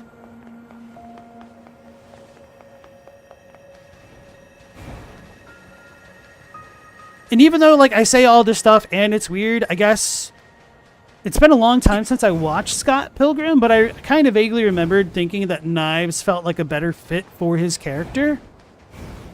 But only because she's kind of young and naive and, like, attached.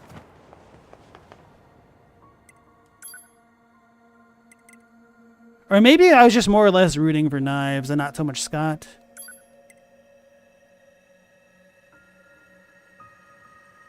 No, wrong place.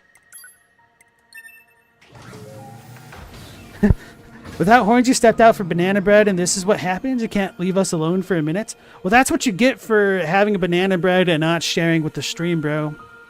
I love banana bread. Did I hear the Funny Bunny cover by Udo? Maybe? Maybe not. But yeah, Funny Bunny is also a top tier song. 10 out of 10 right there. Unless you're the Pillows and you're covering your own damn song with worse instrumentation and production values.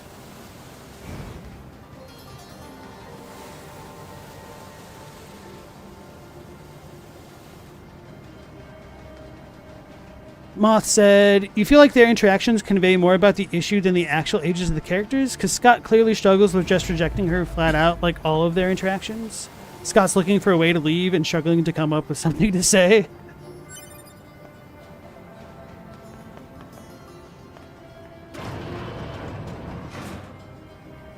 Rooting for Knives to be rooting for her to find someone less flaky than Scott. You're not wrong.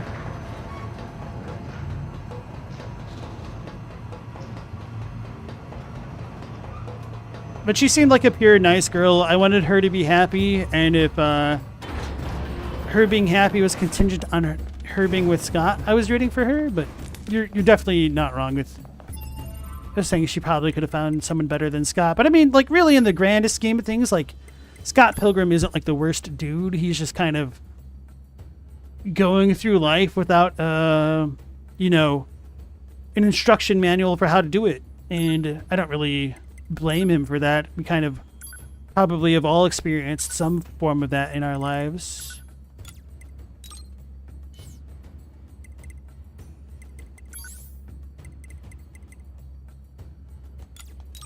Just to see how this all works. Heal drops up. I don't know how that'll work in the Coliseum thing, but we'll figure it out. This will be a defense thing. Let's do...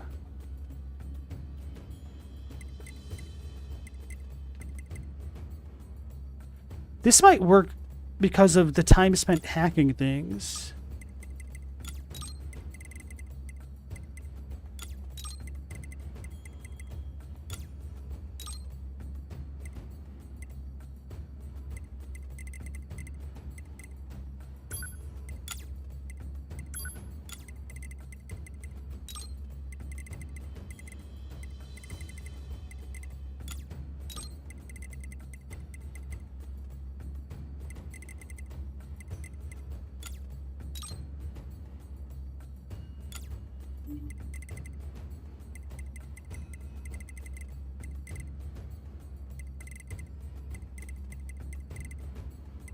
Reset.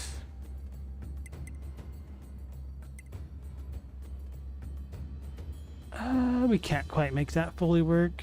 Let's just do other things.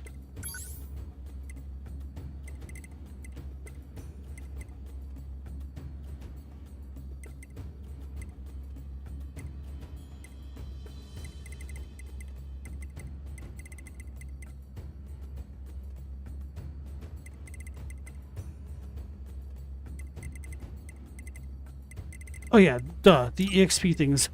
The things that I literally got this for.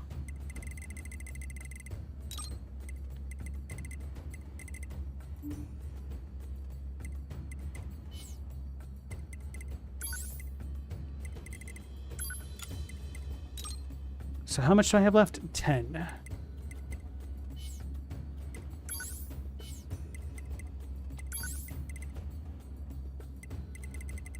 I don't know what I want.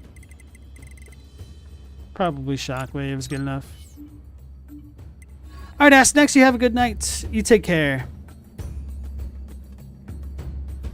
You feel like nobody except Scott and Ramona end up with someone, even though the lesbian X doesn't end up with Kim? Lesbian X is a good name for something, the fourth Powerpuff Girl.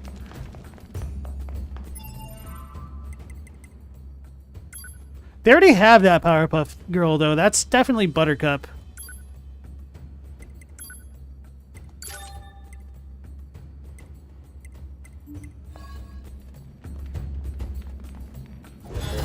Whoops. I didn't mean it. Don't kill yourself. Alright, let's go in. Yeah, you guys definitely remember the lore of Scott Pilgrim a lot better than I do.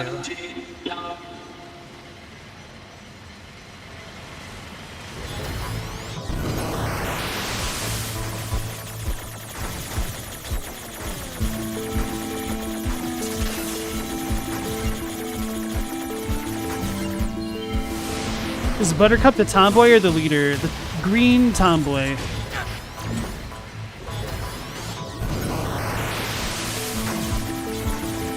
And also my favorite of the Powerpuffs. That's easy.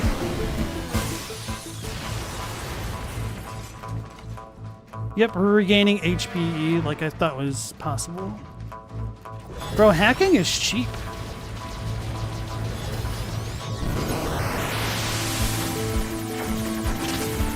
Until I walk into the enemy attacks. Hey Jameson, how's it going? So that's the fire thing. Don't know how effective that was. I don't know if that was an AoE type thing after all.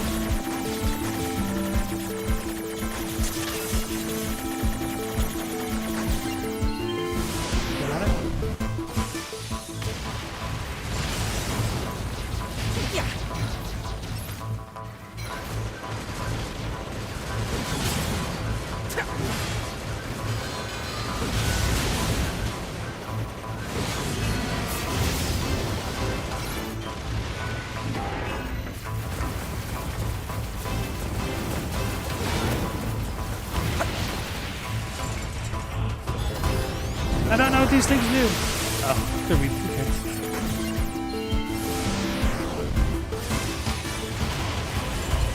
Sully, you don't remember your Scott Pilgrim lore that well? You're letting us down.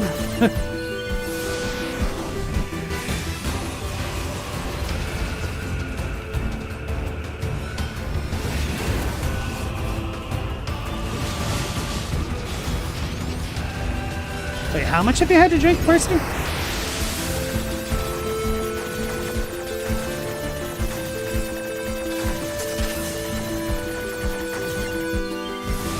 Hack off.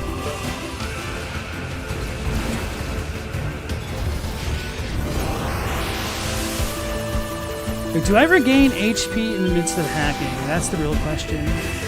I do! Oh my god. That's even more broken than I thought. Or maybe it's because I killed him. Did he just straight up vanish?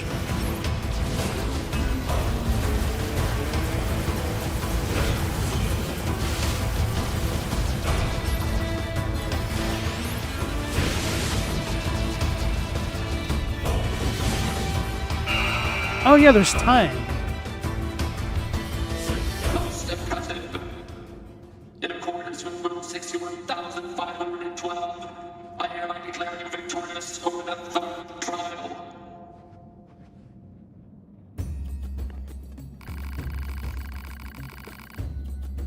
Well done. In accordance with Rule 61892, I shall grant your reward. Amber Memory Alloy. I read that as Draco Malfoy somehow. Gold Ore, Black Pearl, yes. Moldavite, Meteorite. You wish to know how many rules we have? I heard we broke 100,000... Hold on. How do I say this number? 124,000 fairly recently. We must learn from the masks of the past and continue to expand upon our rules. Do you wish to challenge the trials? Level 60. Level 5,493. Do not lose sight of yourself in the darkness. Whether in or out of the arena, you must not let your guard down. Now begin. So can I turn on my light or no? Nope. Okay. In accordance with Rule 60. That's fine with me.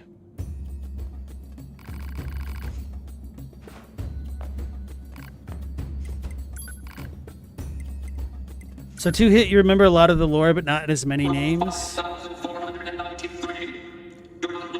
Brie Larson's cover of Black Sheep is pretty good.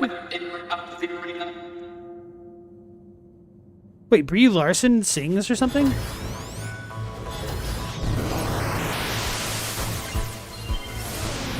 Or Die Larson? Die Brie? I don't know what you're saying.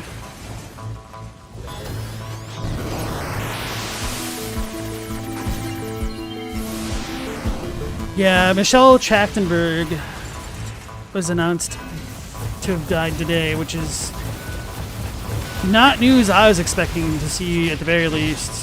Harriet the Spy herself, man.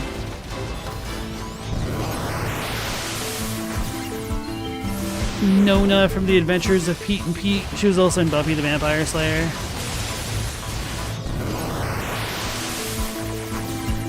Crazy. No, she was not old. She was 39, but apparently she had had like a liver transplant last year. Which, I mean, if you need a liver transplant by 30, that's not the greatest situation to begin with. I wonder if she was having like substance abuse problems, alcohol, that kind of thing. She was great in Buffy. She was also in what, Euro Trip?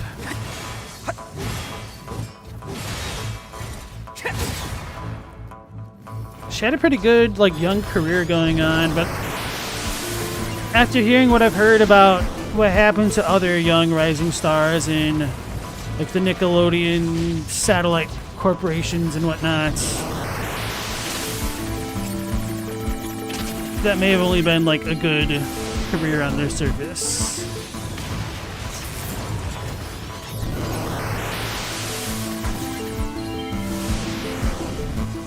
Speaking of creepy guys that didn't let Josh Whedon alone in a room with her on the Buffy set, Scott's an angel in comparison.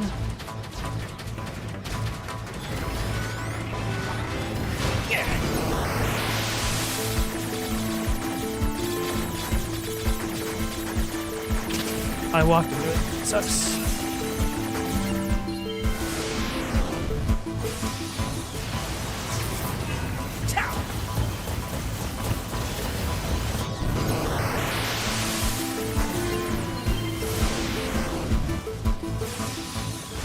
Dan Schneider? Yeah, that was the name. Couldn't think of who it was.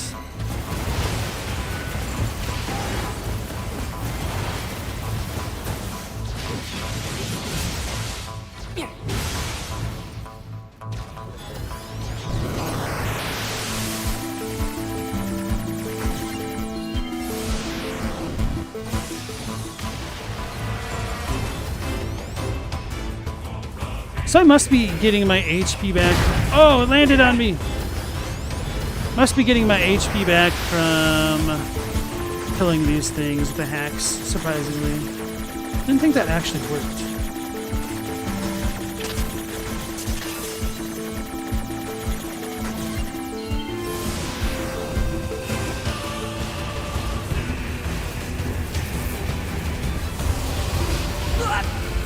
Well, at least I didn't get one shot, right? At least I didn't get one shot, right? Oh, I know why I'm getting a lot of HP back. It's also because of those chips for me taking damage and recovering it automatically. Oh, that's it.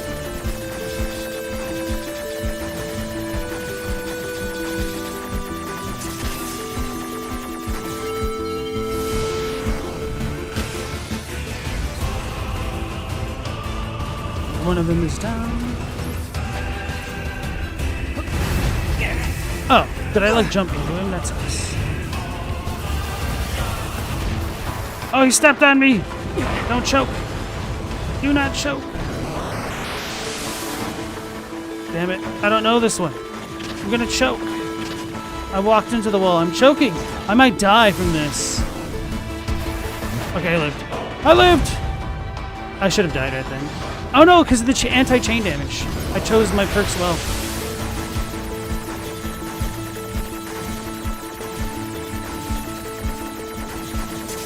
As you say in Magic the Gathering, it takes skill knowing what cards to put in your deck.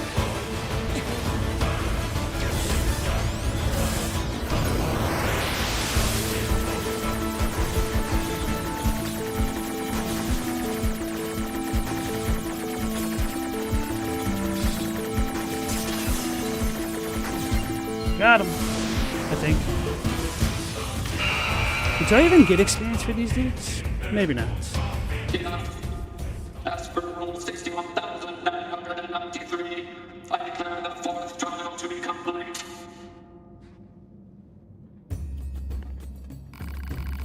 Well done. In accordance with Rule 61,892, I shall grant your reward.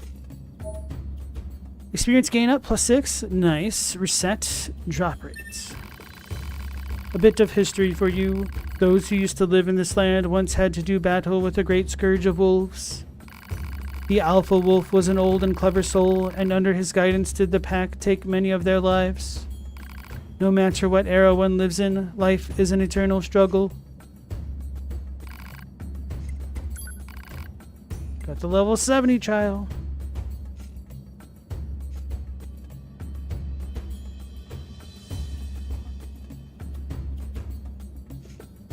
Chadwick, you feel deeply out of several loops here? Bro, that's probably for the best. Like, the less you know, the more blissful life will be.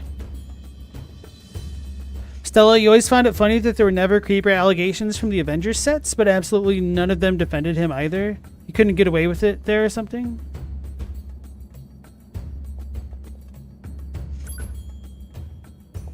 Roll 5,494. Do not let your feet touch the ground. The floor is lava. A bit of an unfair rule, I'd say, but beyond. Yakuza streams and my streams? Or Yakuza games in my streams? But what does that mean?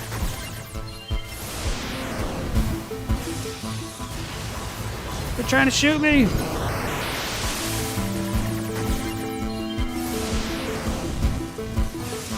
Press the button. Yeah! They're trying to push me around.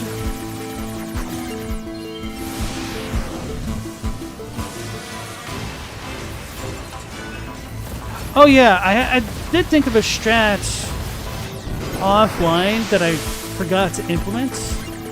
I should use the gravity chip to group things together and then just blow them up with hacking. Pod programs.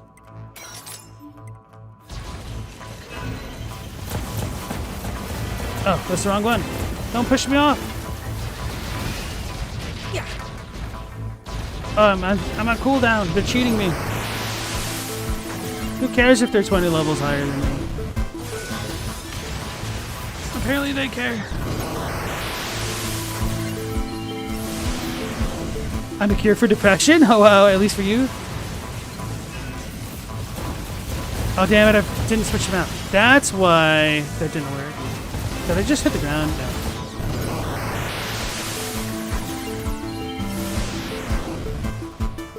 I need to switch my pod. There we go. Well, I said chow, but there was no enemy over there.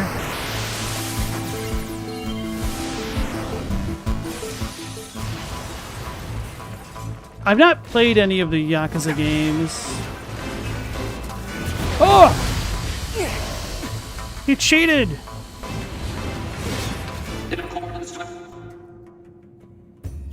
I got wrung out.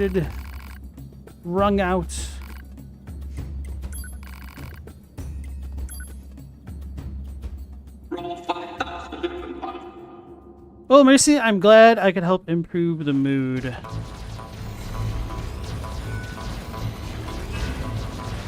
You're just here to laugh at my suffering, but it's all good. I understand. At least he didn't ring himself out of bounds. Is this a reference to that damn rabbit from yesterday? How dare you, Zafe? You took credit for everything.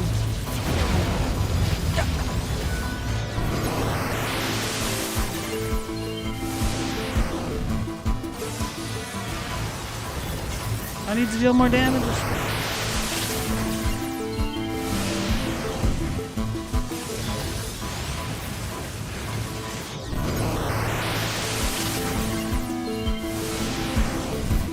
Like Link in Soul Calibur 2 instant ring up for every non-cage match. Hell yeah, that was the strat. I abused the absolute hell out of that.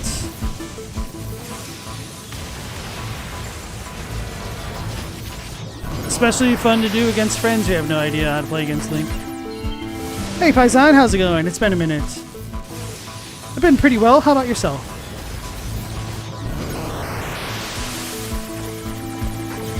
Am I gonna go back to the bomb strat? Perhaps. Did we get it?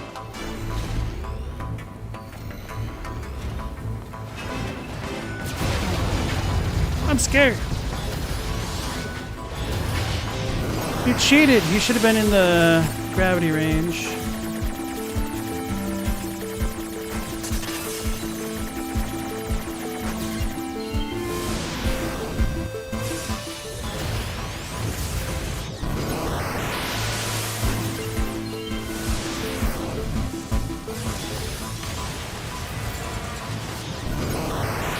Just gotta keep chaining attacks, essentially.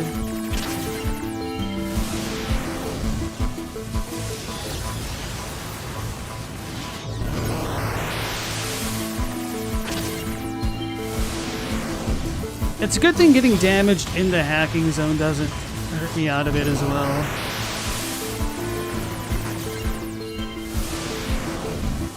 Hey, you beat honor mode? Congrats, bro. Were you using any guides, or were you just brute forcing it?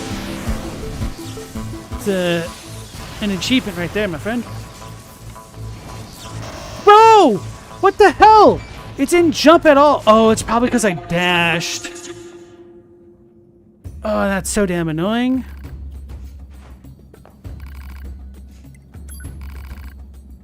That's such a dumb way. I didn't even really need to move at all. I just wanted to have a little bit of better position to face the dude. Shorter distance for the things to travel. You use some meta builds.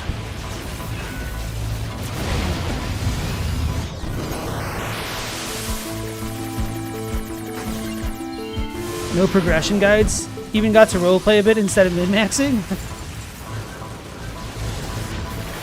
I might die for screwing around too much.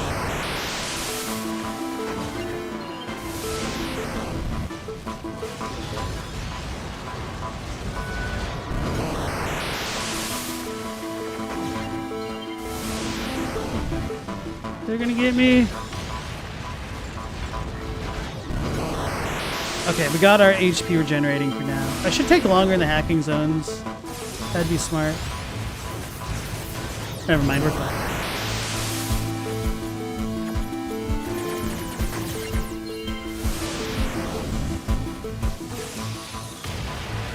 Maxi.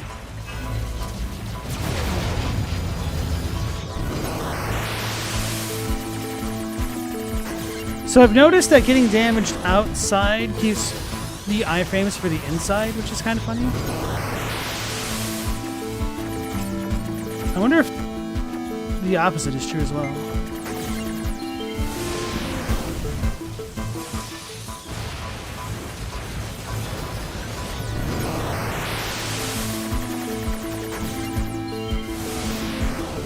Don't take the whole party on the elevator.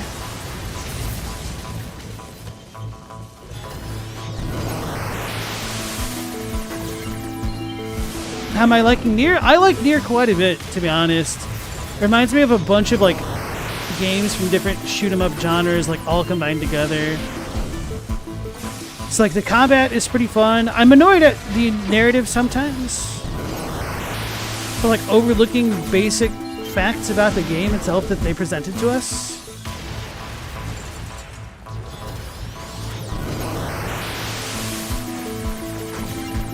But other than that, I really don't have anything I can complain about, I don't think. Other than the intro mission in hard mode.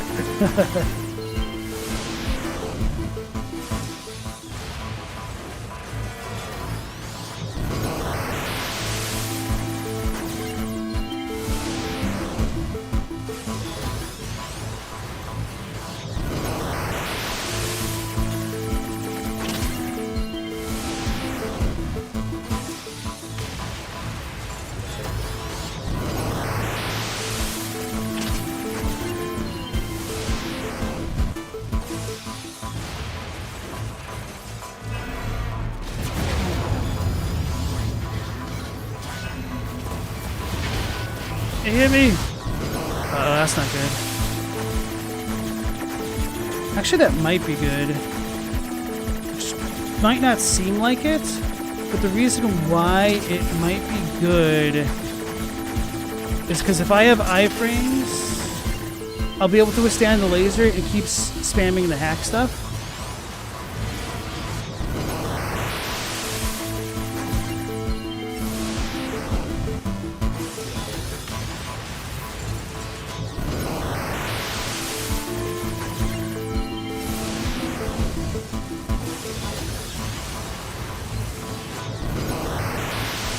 So one of the elevators in Baldur's Gate 3 can just have the party get TPK'd.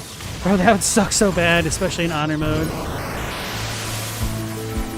Oh, you couldn't get far into New Game Plus because the hacking annoyed you to no end? Oh man, that sucks. You don't have to hack. Granted, 9S's combat abilities aren't nearly as good as 2B's otherwise. But the hacking minigames are pretty limited. Like, there are a couple times where it is mandatory, but obviously I kind of enjoy it. It gives me nostalgia.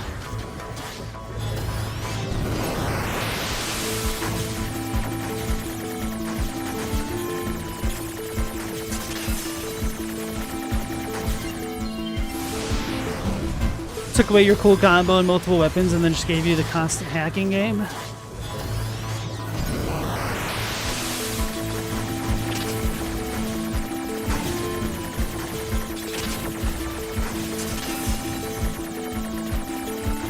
Wow, I almost failed this one.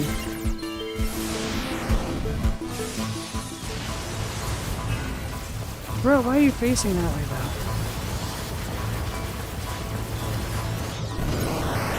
I should have just kept hacking. Yeah, let me just also walk into all the enemy attacks. That's really nice. Got him. Stop, camera.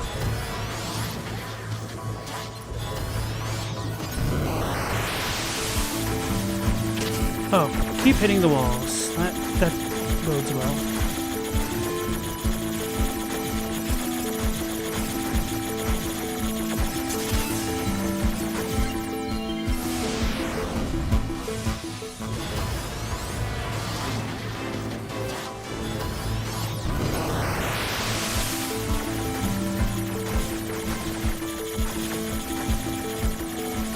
I do think that the majority of the damage that I've taken from the hacking minigame has come from hitting walls rather than actually being struck by enemy attacks. Which isn't to say that I don't actually get hit, but it's definitely a piloting error on my part. Like that. Oh god. Why did I just jinx myself? I walked into him. No, that shouldn't actually happen that way. Bro, if they knock me off, it's gonna be big sad. Big mad.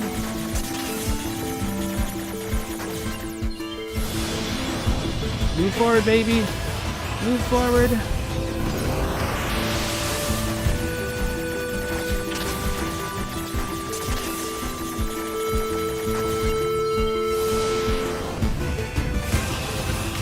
Please.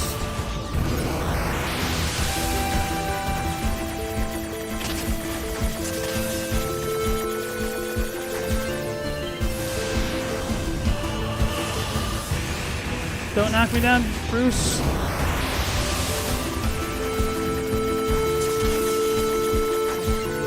Don't knock me down. Twin stick bullet hells are not your cup of tea. That's fair. I mean, I'm a big fan of games like Robotron, so I quite like twin stick bullet hells to a degree. Grew up playing like the Guardian Legend. Stuff like that, Gradius.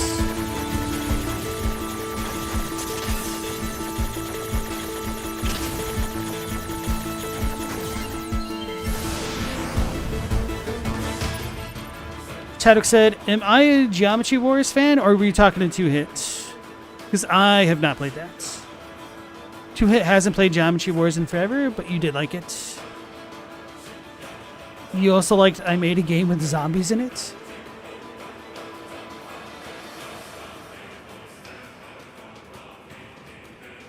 That Horns, you like 9S's combos? He's got a surprising amount of variety and some subtle timing on a few of them, but they don't quite do the same damage. Yeah, I think for me, part of it is like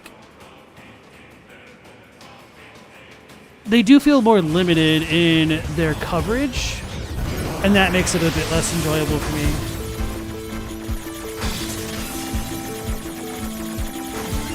Oh yeah, hell yeah. I didn't realize the bomb thing was regenerated. Is this it? Oh, no, we got another guy over there.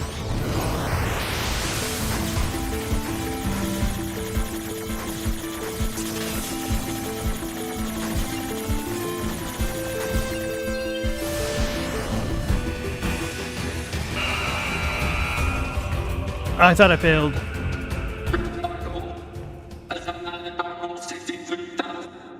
I was trying to jump down and loot that item. In accordance with Rule 61,892, I shall grant you a reward. Damage absorb, vengeance, anti-chain damage. It is said that rules exist not to bind us, but so we might know our freedoms, and yet I somehow feel constrained by them. Think then how our great ancestors must have felt. Think how terrible it must have been for them. Do you wish to challenge the trials? Alright, here goes nothing. Roll 64,199. A true hero is untouchable. Oh no! Fighting to you. Has anyone played Return of the Obra Dinn? I've heard of that. It looked interesting, but I haven't played it. Which, that reminded me, I shared a video on the Discord earlier this week, about an upcoming title, Metroidvania, called Moaja. It actually looks really cool. I got a demo key. I might have gotten 2. I need to double check. I still need to give that a look, because apparently that's ongoing right now. Did I do literally no damage?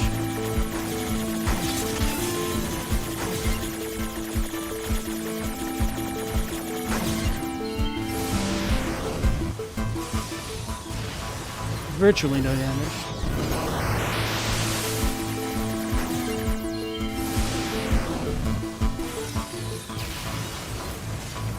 I need the turncoat.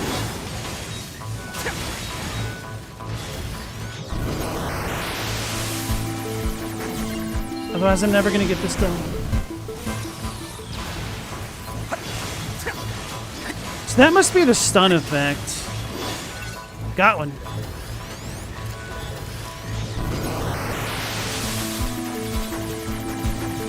That's probably going to be completely ineffective. I should be doing the bombs, I think, after each attack. I guess these things might be able to one-shot me.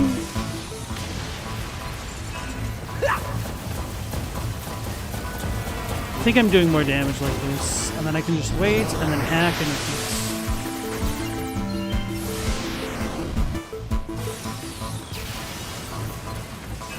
repeat. You must play. It's a must-play for fans of Outer Wilds or Lorelei and the Laser Eyes type games.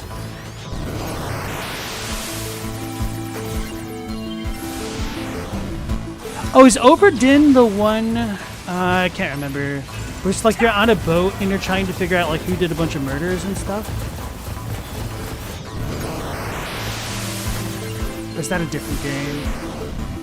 Paisan says Moja looks cool. Oh yeah, I didn't finish that thought because I get distracted by the world. Oh bro, little subjugated dude is putting in the work. I was wondering why the other thing just died.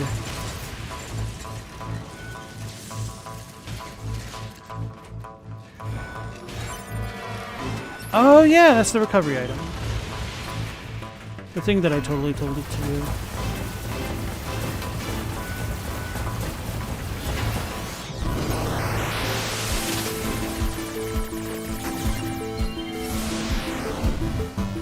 Exactly, it's the mystery puzzle game? Okay, cool.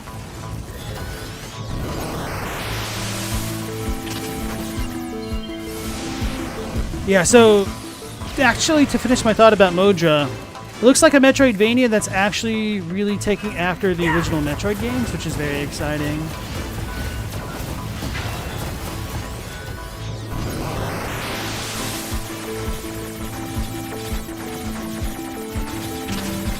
Just run into the enemy attacks, bro. So that was a good plan.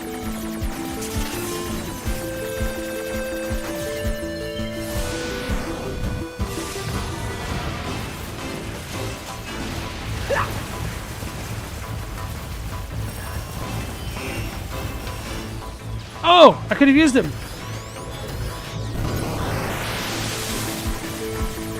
So we gotta figure out how to subjugate these guys. I mean, it will essentially be the exact same thing as everything else I've done. Got him! Okay. Perfect. Oh, scary.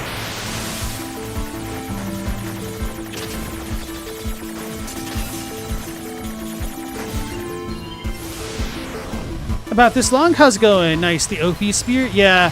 It's... Oh my god, bro. You're a beast. Why do I need to kill the enemies when I could have the enemies kill the enemies for me? I wonder if they attack while I'm in the midst of the hacking minigame. Almost seems that way.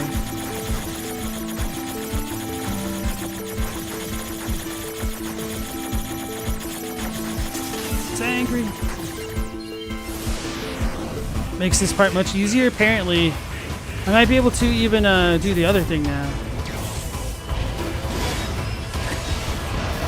Oh no!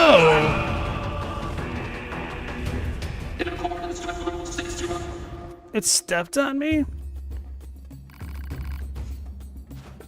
Alright, well, at least I know we could beat it. I don't know how many enemies I could make subjugated at once. But I should probably try to go for the spear boys. The spear boys, axe boys, body sprays.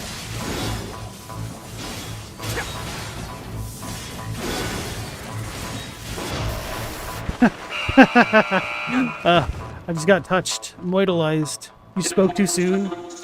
It's my fault. I was trying to be cheeky.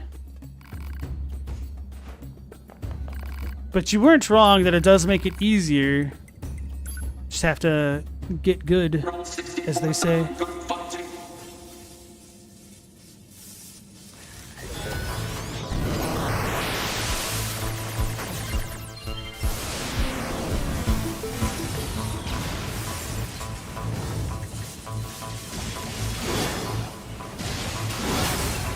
Got him.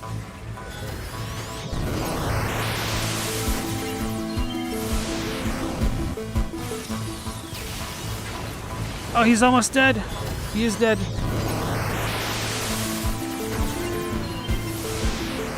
I just temporarily panicked right at that moment. I was like, oh my god, if I get hit, I die.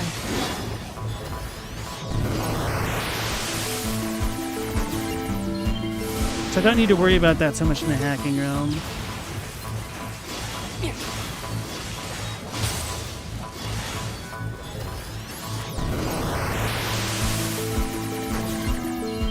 I think that stun ship is definitely putting in a lot more work than I was imagining it would.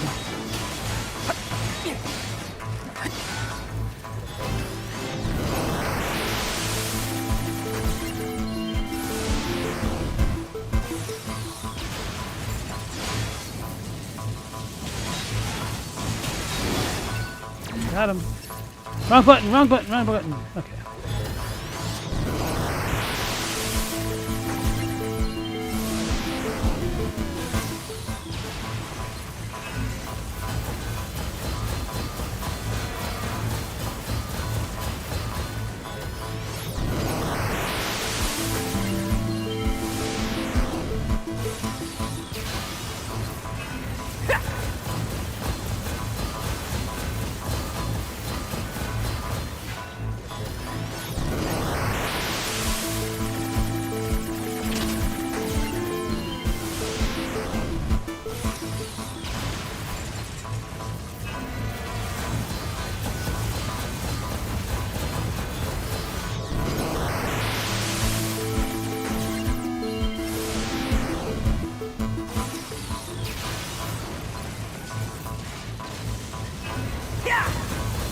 Filthy, just take a shower.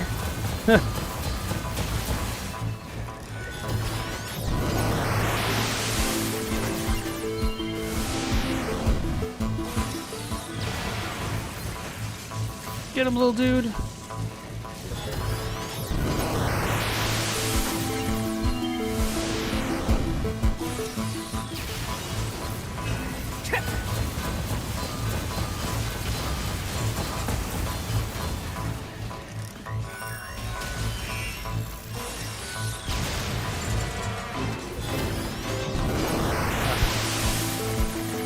I was hoping that would work out a little bit better for me. Oh, hell yeah.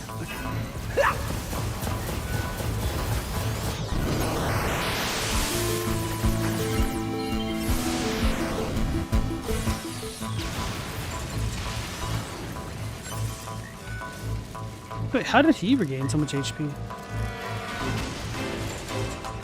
Don't question it.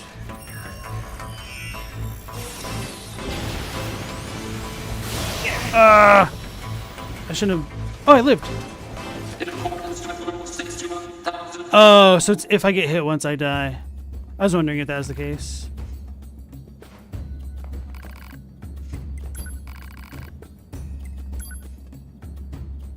So it was the last boss I fought. So we fought A2 earlier this stream. So I'm just trying to clear out a bunch of side content where I can.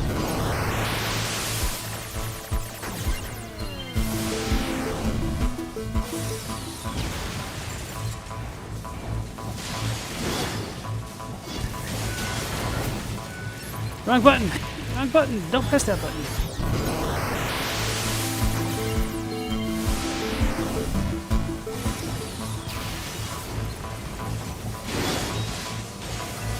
Oh god.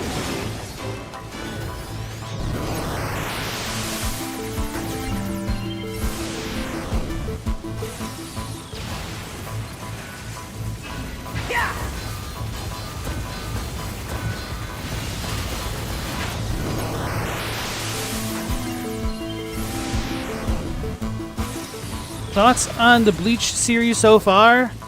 Oh no. Why are you gonna bring me down this cursed route? Be careful what you ask for. So I kind of low-key... Nah, it's not even low-key. I kind of high-key hate Bleach now. I really enjoyed the first season of Bleach when it was still kind of grounded. And they were like mostly in normal Earth, whatever you want to call it. And then... the Soul Society arc, it was okay. I was kind of annoyed that they made Rukia so weak for it and whatnot. She's a damsel in distress. and then like Ichigo's relationship doesn't like advance with her to any real degree. Chad and Uryu are kind of just there, and it was okay. Like, I was still on board with it. I thought the series still had potential, and then I just got real upset at the whole Hueco Mundo arc with Aizen. And the moment that the series had lost me completely was when, for no reason whatsoever, Ichigo could just suddenly start flying in his fight with Grimjo, and then I was over it. Like, it just officially had turned into DBZ with swords at that point. I was kind of pissed off. So I tried reading the manga, but bro, the fight choreography for the manga is just straight up trash. I don't care what anybody says.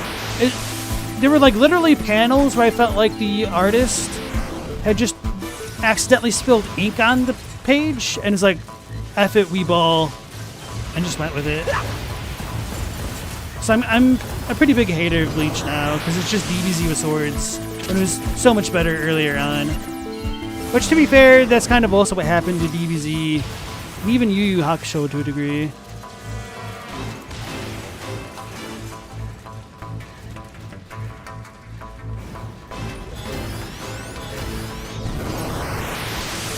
Gotta get the hack stun off quick, and then we can ball.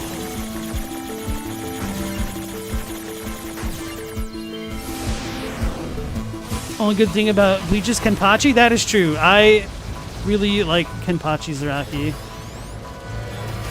He's definitely my favorite character. Which is part of the reason when I was doing like all of my lore footage gathering in Elden Ring, I was using the Scavenger's Curved Blades, because they kind of reminded me of Kenpachi's Sanpakuto. Oh! I didn't see it until it was too late. I need to get these dudes grouped up. How did I do that so easily the first time around?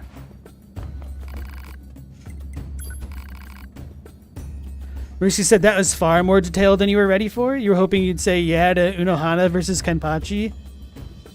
That was amazing, and just left it at that. You didn't know I was an actual real fan.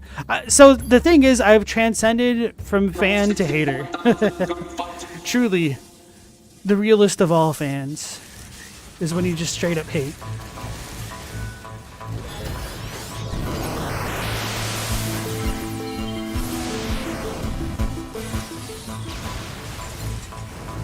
At least with DBZ, there was like lore. Oh, okay. I guess I didn't lose. There was lore to it being ridiculous. But Bleach is just like, nah, we fly now. I'm like, bro, why?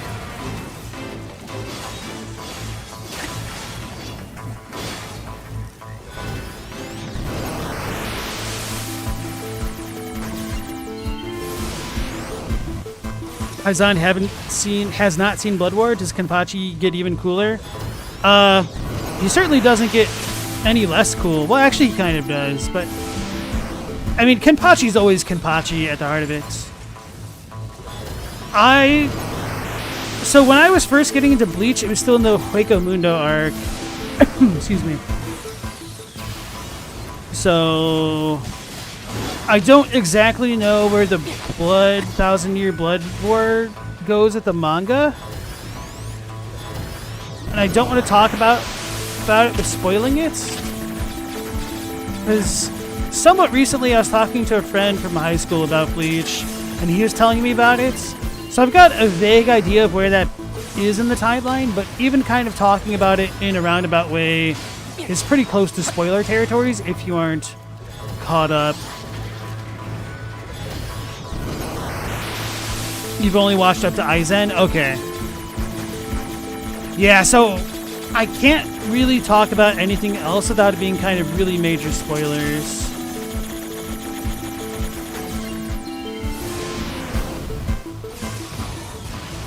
Although I will say with the Aizen arc, I was really a big fan of the way that they treated Captain Commander, like the captain of Squad 1, the OG.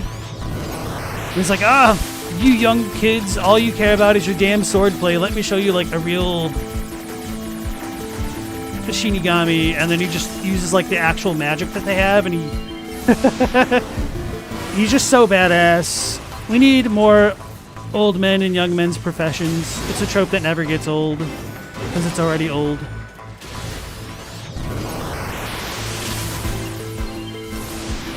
I can spoil you, you're not super invested. You're sort of gone past your anime phase. But the thing is, I also don't remember it all extremely well. But the gist of it is, like, Bleach kind of turns into an unironic personification of like a 15-year-old OC, where Ichigo is like half Shinigami, half Hollow, half Quincy, and I wish I could be joking about that, but unfortunately I'm really not. And so like the final arc is all about like the Quincy's somehow come back, Palpatine style. I mean, I guess there's a little bit of lore behind it, but it just kind of feels forced. That was funny. We just got yeeted.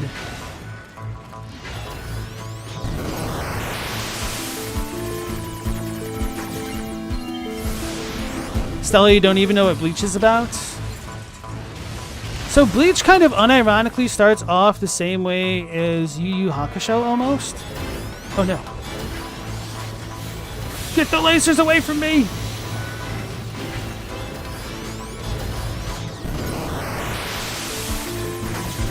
Maybe I should get hit in here so I can come out with iframes. I don't know if this is gonna work. Spam dodge, spam dodge, spam dodge. Bam. Bam, spam dodge. Okay. We made it for now. This is not good.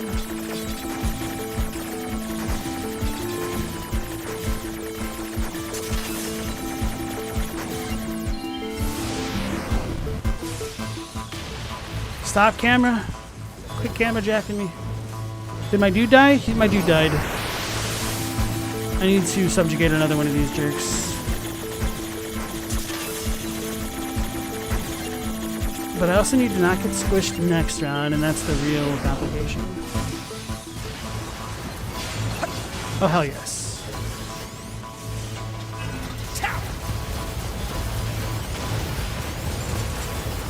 I'm scared.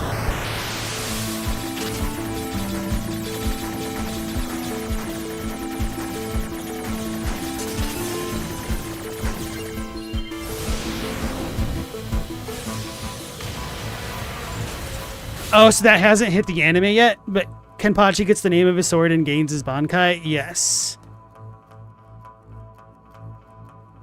And like Yu Yu Hakusho, it quickly turns into a shonen battle anime. I don't think I finished my thoughts, because I am way too invested in passing this fight. But Yu Yu Hakusho, it's called like the Spirit Detective, and the show starts off with the protagonists like trying to solve the problems of like ghosts and whatnot. And it's a little bit wholesome, and then yeah, it turns into like a straight up shonen battle manga. At least Yu Yu Hakusho is like the DBZ before DBZ became DBZ. The other guy's gonna get me! If he jumps, I'm screwed! Oh.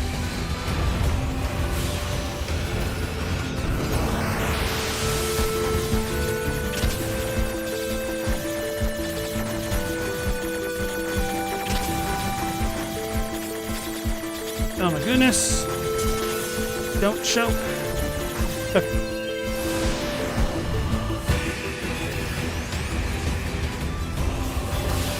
Oh dude, my own laser guy just scared the crap out of me with that attack. He's like, oh no, I'm getting hit!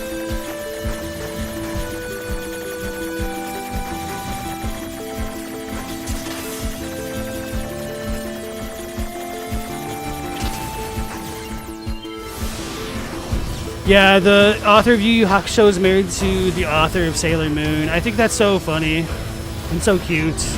Like the quintessential shonen mangaka. Marrying the quintessential shoujo mangaka. Like, what a... Talk about a power couple right there.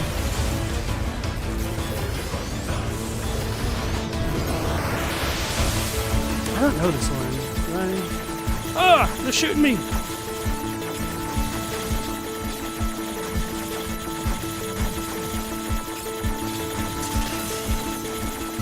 Alright, well, I flew my way to victory. I do know that one.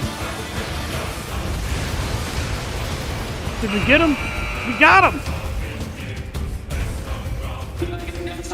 The trial is complete.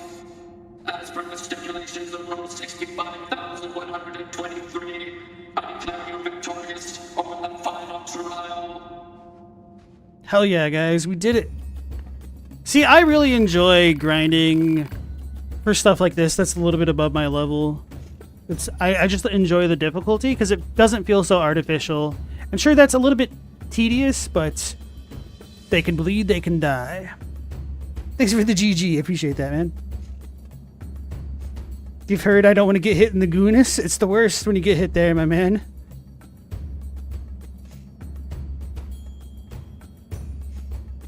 Yes, Mercy, that is correct. As demanded by Rule 28, I hereby declare you to be the true masked one. First, let me bestow upon you this sand mask. You got the sand mask. And as a little extra, I shall also grant you these clothes. Destroy your outfit. It is said these clothes are worn by the man who destroyed the world. However, as you can see, the world still exists, so I'm sure it is but a mere legend. In any case, congratulations to you. As the one conqueror of the trials, you have earned the title of King.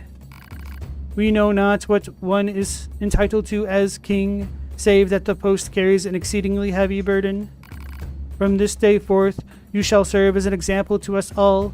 You must follow each rule to the letter so that we might also strive for such perfection. And yet, there may be times where tolerance is required, so let yourself not be bound by rules if such a need arises. That's funny. For it is said that the people of this land met their end at the hands of their own rules. Okay, so these robots are just emulating the people of the land. We prepared a special new trial for you, Your Highness. This trial is meant to test your true strength as king, so your auto chips will be disabled. Oh no. Now show us the power of royalty. Level 90? I don't think so. Bro, he just told his king to be gone. His liege.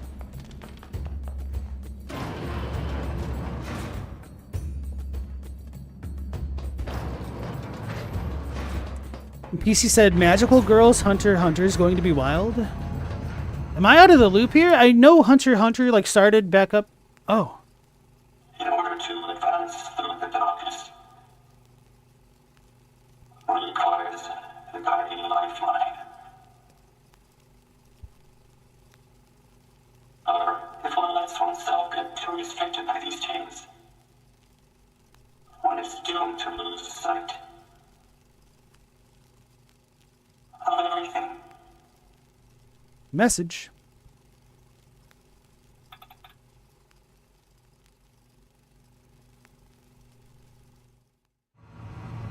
Oh, I meant to go see Emil. That's what it was. That was the other side quest thing I intended to do.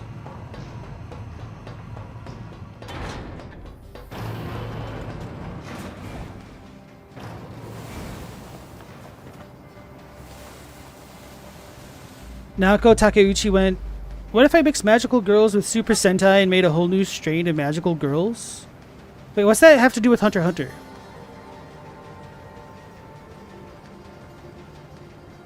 Oh no, you're probably talking about something else, Stella. Never mind. Gon and Killua aren't the focus of the manga right now. Interesting.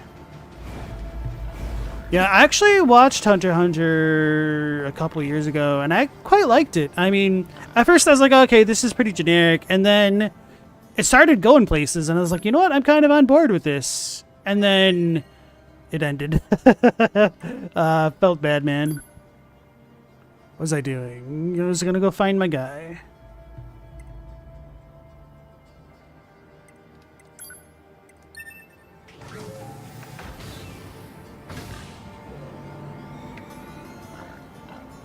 Lucy said the Una Hana Kenpachi fight made you cry. You don't care if it's a drawn-out series or corny, and it is. Seeing your favorite captain's fight was Kino. I mean, that was probably one of the highest points of Bleach, to be fair. I did unironically enjoy that. I was not a hater in that moment. And for what it's worth, like, it kind of made sense of the fact that Ichigo, quote-unquote, beat Kenpachi when he first met him.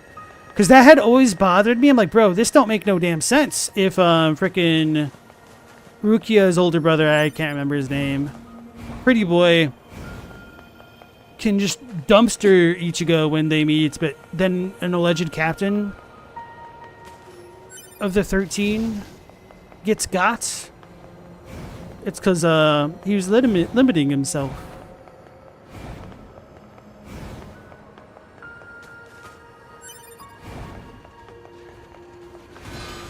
Byakuya, okay. No, that's the name of the Neji move in Naruto.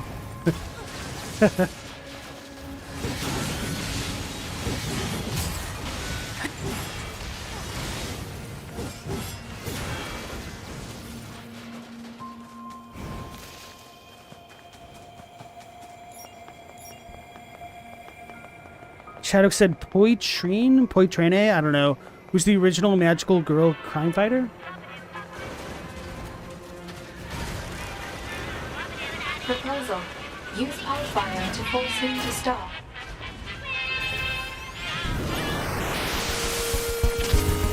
I'm just too used to hacking right now. It would have been faster to just attack him.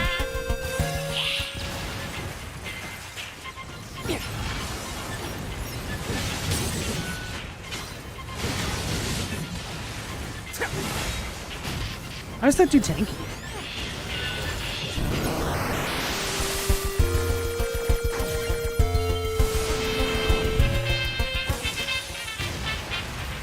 You've come a long way since Sally the Witch. I've not even heard of Sally the Witch.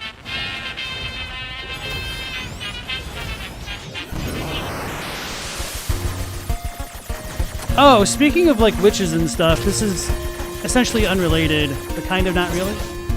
Well, that was smart. I got excited the other day because I saw on my YouTube recommendations that Netflix was advertising Free Ren. I'm like, oh, hell yeah, is the second season coming out? Nope, Netflix is just getting Free Ren. So, spoiler alert, it's about to become mainstream even to Westies.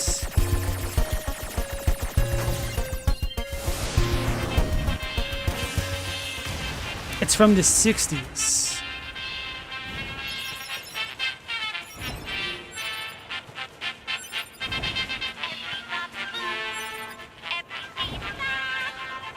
You'll never forget that bastard's name?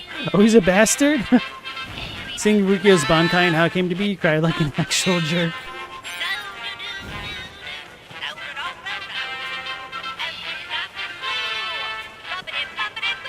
Boppity boppity boo. Boppity boopa.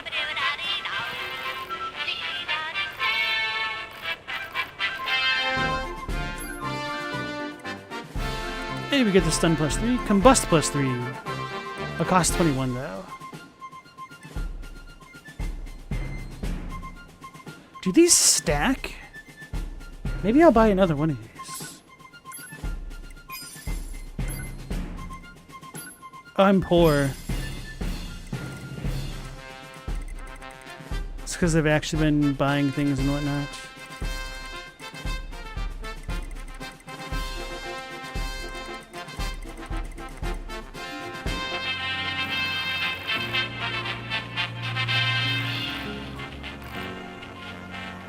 What, you want to know where I live? I don't think I asked about that. Well, I live deep, deep underground. Picture something deep, then go deeper. Feel free to visit me anytime you want. think I woke the dog up with that.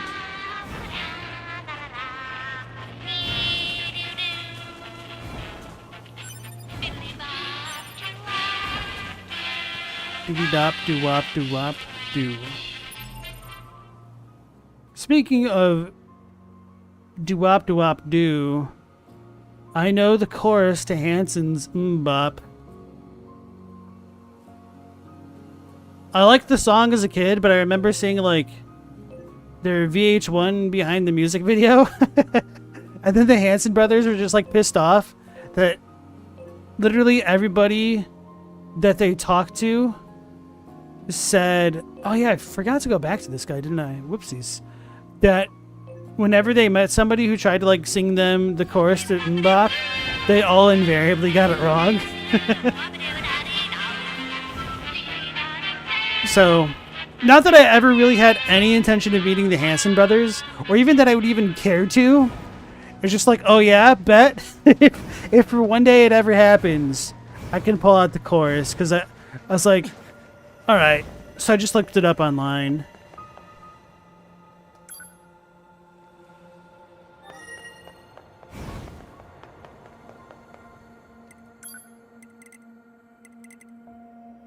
Where are we going?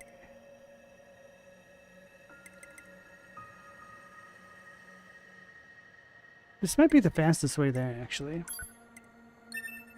Maybe I don't piss off the bunny this time. Hey Mao, how's it going? Nice to see you again.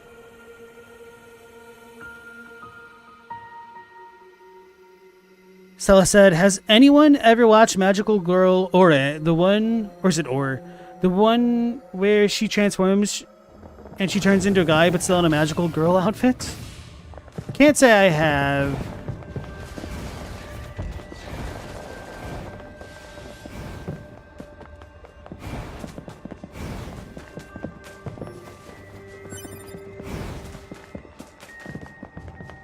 The only like magical girl thing that I've watched was a very tiny amount of Sailor Moon when I was a kid. I wouldn't even count because I don't really remember it. Would also be Kiki's Delivery Service. I definitely count that one. And don't kill the dad. Don't kill the dad. The one, I don't remember what it's called. I don't think it was Madoka Magica, but there's like something on Netflix. It seemed cozy enough. I watched it and I enjoyed it, but I think they only had like one season out at the time. Or maybe it only had 2 seasons out and there were more to come.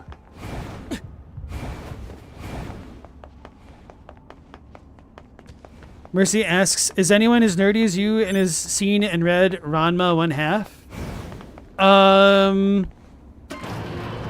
I think I might have seen like part of an episode. Like, I definitely know of Ranma, but I know they're also remaking it. It's not Madoka, it's not as cozy. I don't remember what it's called. It was like Witch Atelier? Poached fan, welcome on in.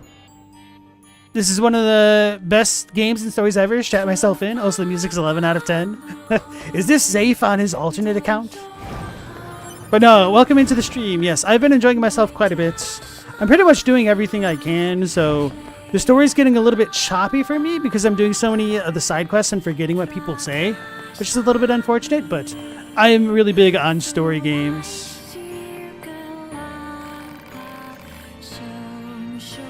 How did I do this clown's voice? It was really messed up. I remember treating him like a serial killer. Ah! A tricolor cable! I must have it! Excellent! Now I just attach this here. Success! The game is ready! So, what is this game of yours anyway? It's a shooting game. I have the feeling it's still really buggy though. I'd appreciate it if you could debug it a bit while you play. Feel like playing a game? Sure. Have fun! Madoka is pretty grimdark. So I've certainly not watched that one then. It was about like a bunch of little girls in a magic academy. I'm pretty sure it had academy in the name somewhere. Oh yeah, because it kind of reminded me naming-wise of Boku no Hero Academia. Academia. Congratulations! Did you enjoy yourself? Little Witch Academia. Okay, that's what it was. Feel like playing a game? Sure. Have fun! That's the same stage.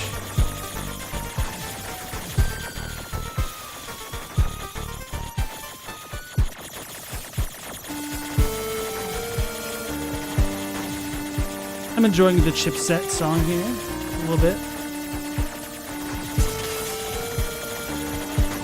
Although, to be honest, the theme park, more than any other stage, reminds me of Lies of P.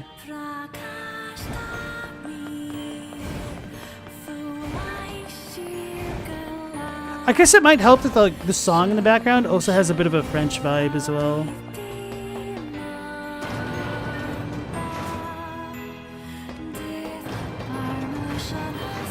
So Ma was asking, have we read Rosario plus Vampire?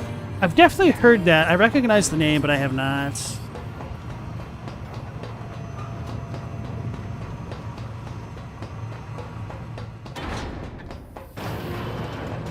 Stella said you've never seen Little Witch Academy. Why do you know this? Because you're a savant. I don't know. Oh yeah, and then Mercy, you were saying you have older sibling difficulties. That's why you couldn't forget the Byakuya Rukia conflict. I almost just called her Kuchiki. I'm like, what is her name?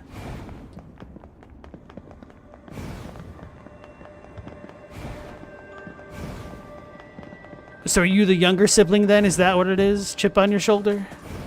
Usually I find it's the other way around. Well, I guess it depends. Because typically a lot of the younger or youngest siblings get a lot of the attention, and the older ones have to be like mini parents, which really sucks for them. But conversely, I've also seen the oldest child get a lot of attention, and then the younger one just kind of exist in their shadow.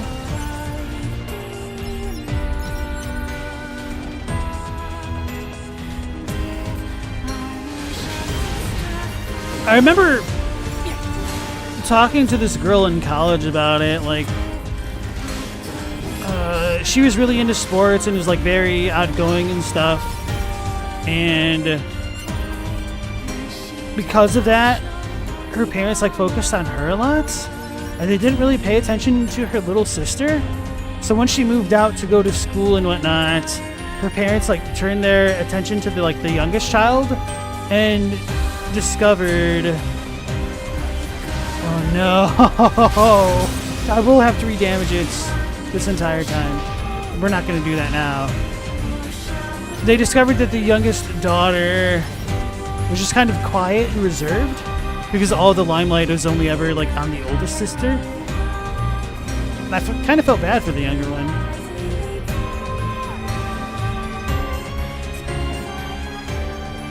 I also thought it was really introspective isn't the right word. Maybe reflective of the girl I was talking to like recognize all that.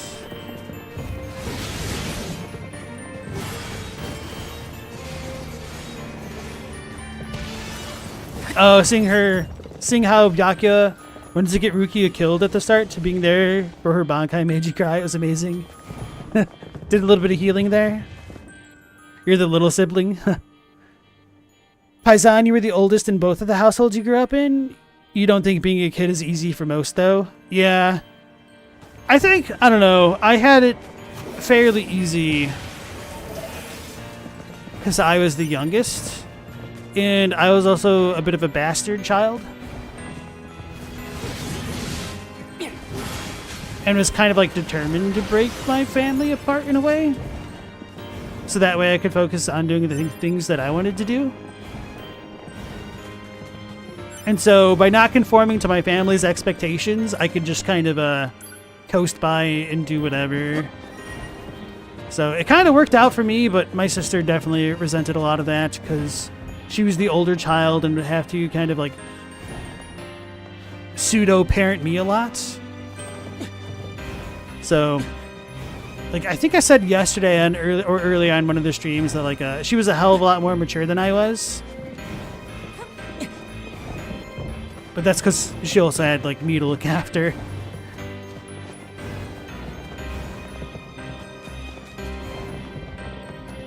Do I have a favorite track yet from the game or any that stand out to me? Honestly, the game does have really good music. I don't know the track name, so I couldn't tell you. And this is a little bit of a cop-out because this reminds me of a track from another game that I adore. But I was mentioning it earlier on the stream, and obviously you weren't here. It plays during the very tutorial mission, but you've got this kind of song that has like a kind of organ feel going on in the background, like a church organ, cathedral type organ. And it reminds me of Necklord's theme from Suikoden 1 and 2. More specifically, Gothic Necklord. And I quite like that one. I think the desert theme goes way harder than it needs to. It's really good. I do like the Resistance theme. The camp one. Like the really soft, like, acoustic one. It's quite nice. It's really good music in this. Chadwick, you're the little bro? Oh no. Stella, you have a half-brother, but you've never met, so it doesn't count. Oh, so you're an only child? Okay. You're one of them. Desert theme is a banger in all valid choices. Mao, you're the older brother, about 6 years older. That's about the same age gap as myself and my sister. And when you have that big of an age gap, there's definitely some, like...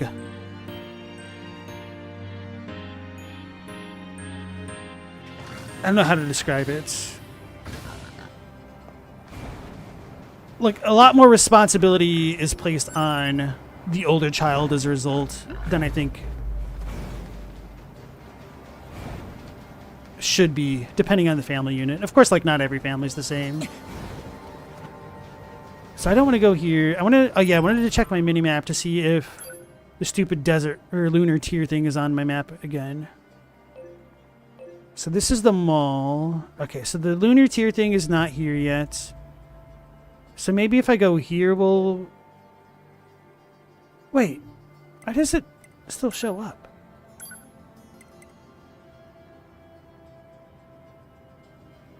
Oh, we need to find bugs hidden in the game. Ew, real bugs. Oh, we need to talk to Pascal again.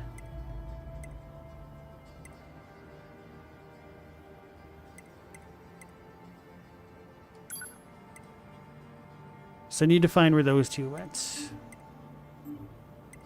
So let's go to the mall and then maybe talk to Pascal. Get away, boar. I don't want to ride.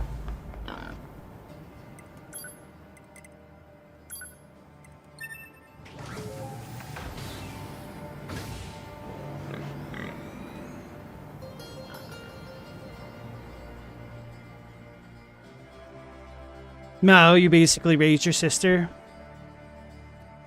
Paisan, you and your brothers are all 4 years apart on your mom's side, and your dad's only other child is your sister, and she's 12 years younger. That's wild. It was always so hard for me to wrap my head around, like, the kids at my school who had, like, really significant age gaps with their siblings. Like, there was one girl in my class who had a brother who was 18 years older than her. Which I think that was probably like the biggest gap between myself and my cousins. Hey, why is that thing here now? I don't know, but I'm going to find it and I'm going to hack it. Yeah. Or not.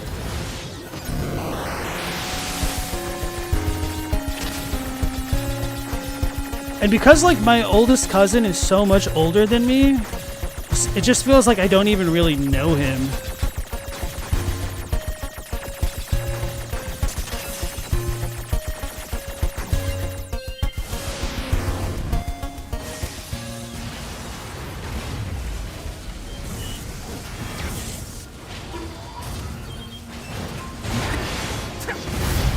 Oh, it's still alive! It's coming right for us. Did I get him? 2B probably did. I was trying to subjugate this guy for the lulz. What was that?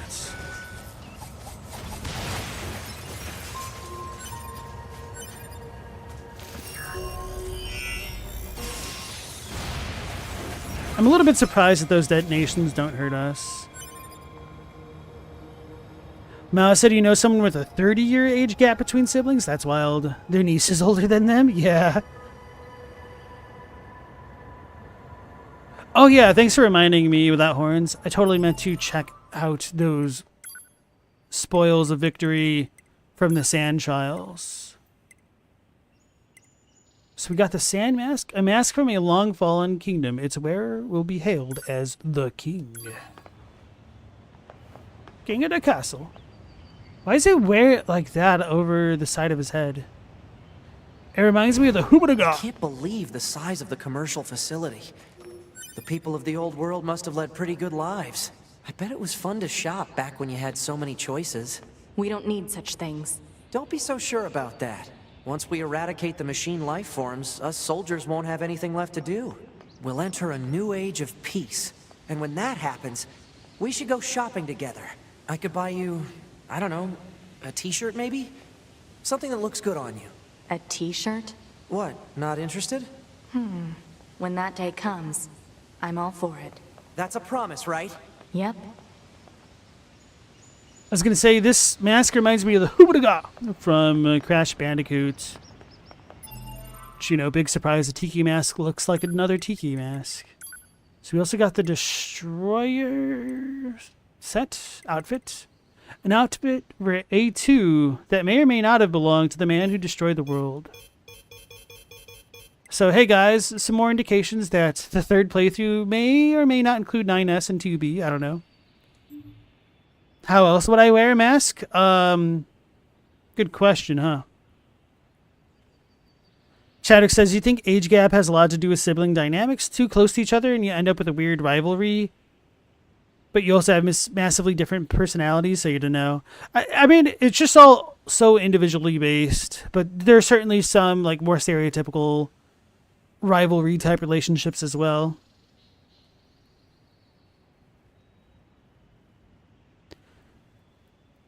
So Mercy, your sister has 5 children, 12 years between us. That means your mom adores her more than you since you have none. You don't blame her, but you do feel like a loser. Oh, you don't need to feel like a loser for not having children. I mean, it's a very common thing. I honestly think that there's probably been a lot more single people in the history of the world than people would realize. Or maybe I shouldn't say single, but like childless people. But because we're all here by the virtue of having been the byproduct of parents, that it's probably just like under-recognized. And of course, as the level of one's education and societal advancement continues, the less and less likely one is to procreate. So it's a real first world crisis that we're facing, that we're not continuing to increase our population nearly as much as we did in the past. South Korea really has that problem. Like, they are in dire straits. From what I understand, they're cooked. Oh, so we need to examine this flower first. Okay, that makes sense. That's a strange flower. Analysis. It is a plant A lunar tea. Now, remember the time when people would have 14 children? So that seeing some or a Sounds... Heck, that was my grandparents' generation. On my mom's side, my grandmother, I always forget which was which. I think my grandmother was one of 10 and my grandfather was one of 11. Oh, the virtues of growing up as a Catholic back in the day. Paisan, you have to tell your mom every time you see her you won't be having children? Okay, so maybe now we can go directly to the desert. Or do we have to do the originals? Yeah, we need to do all of them. But at least now I know how to get this one. Oh wow, I must have 30 cousins. So my mother, unironically, she counted over 150 first cousins.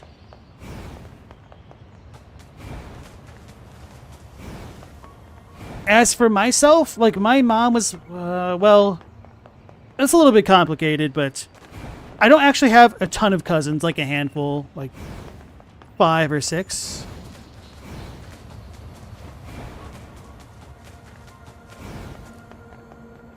What was I doing? Oh yeah, I was gonna go to the forest, actually.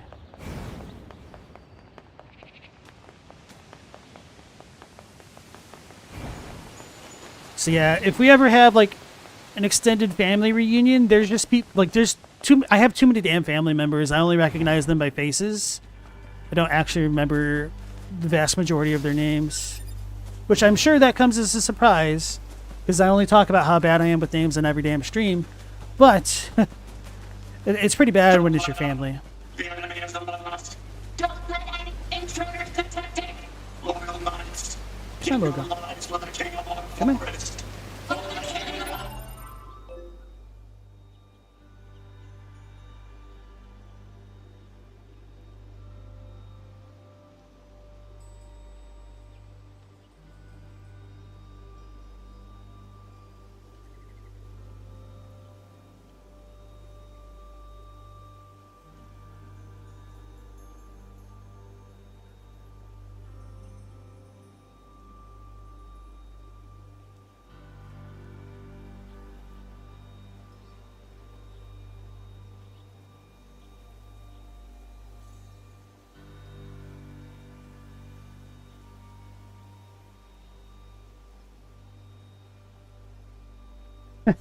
Paisan, you said, God, you wish you were a lot dumber than you are? Why? Do you want more children? Is that the joke?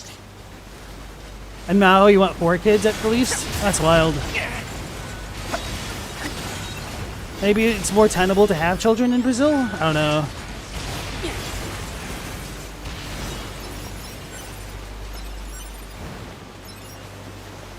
Pochita says the forest knights are your goats. They're just little guys. The enemy is among us. Don't let any intruder get in. We must. Intruders detect it. Loyal knights. Keep your lives for the king of our forest.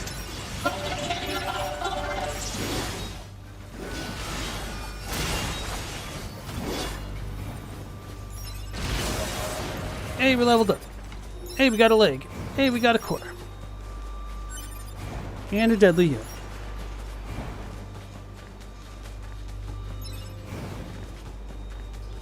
Alright, without horns, you have a good night, and thanks for dropping by as always. And good luck with your exams and papers. Ooh, sounds like a lot, bro.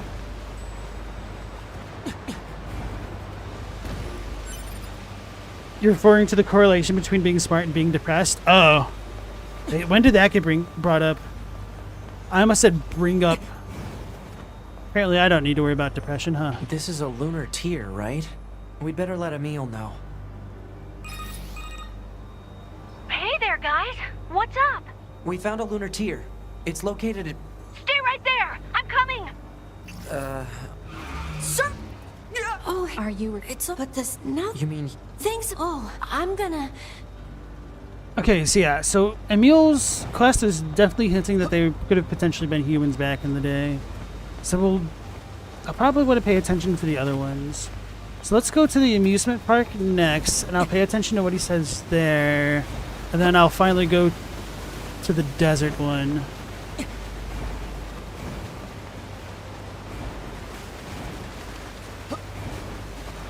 Chadwick says, it'd be nice to have kids, you think?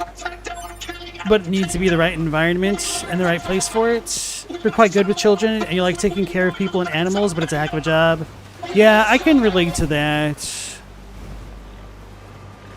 I'm pretty good with children and animals. But it is certainly a lot of work. And getting things right for it, it's pretty tough.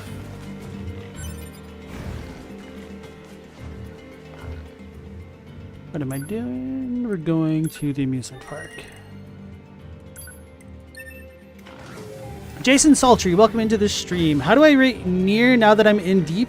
So I try to not rate games until I feel like I've completed them to my heart's content, because for me, like, sticking to the landing is probably one of the most important parts of a video game. And to be honest, I was not super happy with the first ending of Nier. And there are parts of this where it does get a little bit repetitive and redundant. But overall, I think the core gameplay loop is really fun. I think traversal gets a little bit tiresome. I almost wish that I had more access to things like a flight unit at times. But with all that being said, I think it was Zafe who came in the other stream and was asking me about it. I think depending on one's preferences, I could give Nier as low as a 7 if you're not super into like the action-y type stuff or like the twin stick type stuff. For me, it's at the very least an 8 now, and it's kind of close to becoming a 9, and a lot of that for me giving it a 9 score depends on how well I think they continue to play out the second and third stories.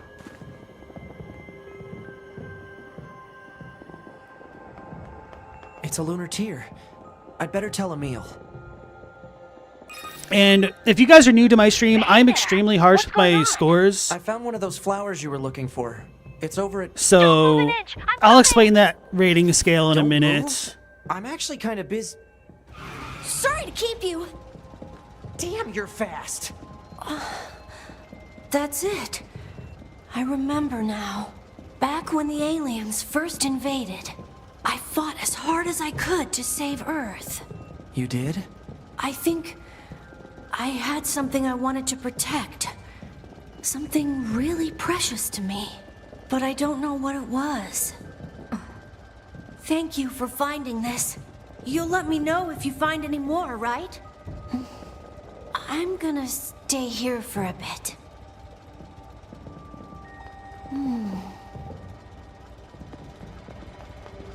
Damn it, I kind of zoned out during that dialogue. It's fine. I know I've heard it before, and I remembered the gist of it the first time around. So, yeah, like I was saying, I tend to be an extremely harsh reviewer of games as far as like actually giving them numerical ratings. I say this on all of my review videos, but the way that I typically review a game is that, for me, an average, fun, enjoyable game is a 5 out of 10. I don't believe in the whole, like, stupid elementary school grading rubric as far as, like, games are concerned. I kind of grade on a bell curve. And so, for me, like, a quintessential example of what I would consider, like, a 5 game would be something that's a bit of a guilty pleasure. A game that isn't particularly good or great, but I still enjoy it and have fun with it anyway. So for me, that would be a game like Dynasty Warriors.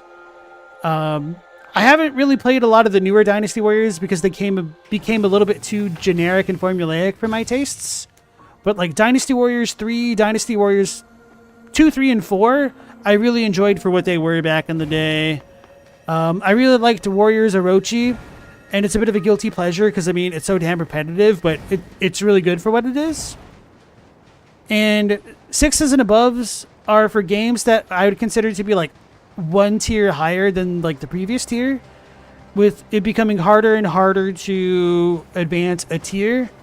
And kind of the way that I tend to look at games is that I don't think a 10 is realistically attainable, because in my rubric, a game that's worth an actual 10 score would be a game that I find to be unironically perfect with absolutely nothing I'd want to improve or think that could be done or changed to improve the game, other than potentially having more content. But sometimes having too much content can actually be too much. So it's a little bit of a subjective thing, and it's kind of hard to really believe in perfection. So I kind of don't really count that as a full thought. But I think this might be the right way to go. For me, like, a game that's a 6 is an above average game, and it's something that I'd recommend maybe to people who are fans of a genre of that game. And it's also kind of based off of how likely I'd be to bring up a game in a casual conversation with someone I may not know very well. So if a game that I would rate a 6 came up in a topic of discussion, I'd probably only talk about it if I knew that person was into that kind of genre or style of game in particular, or if they played like a similar game. But if a game was like a 7 or above, I think that's a pretty good game, like unironically good. And I'd be more comfortable with talking about it, but I wouldn't necessarily go out of my way to bring it up in conversation. And then games that are like 8s and above would be something that I would probably initiate a conversation on if it kind of like came up a bit organically in the course of the conversation. And then like a 9 would be something that I'd probably just recommend to somebody I don't even really know. Like the first time meeting them, perhaps. And just like, oh, what games do you play? Stuff like that.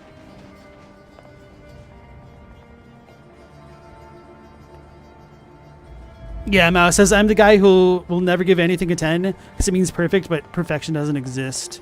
Kind of, yeah. I mean, I'm willing to be pleasantly surprised, don't get me wrong.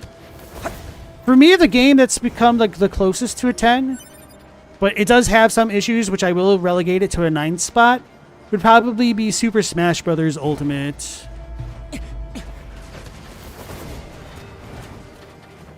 And like pretty much the only things that I think could be improved on it, unironically, would be having character-specific, customizable button remapping, and like better net play. I would also like more of a story mode, but that's not actually like a quintessential part of the game for me, I guess, for a fighting game. So Smash Brothers Ultimate is like an extremely high 9 on my like rating scale. All right, Mao, you take care. I appreciate that.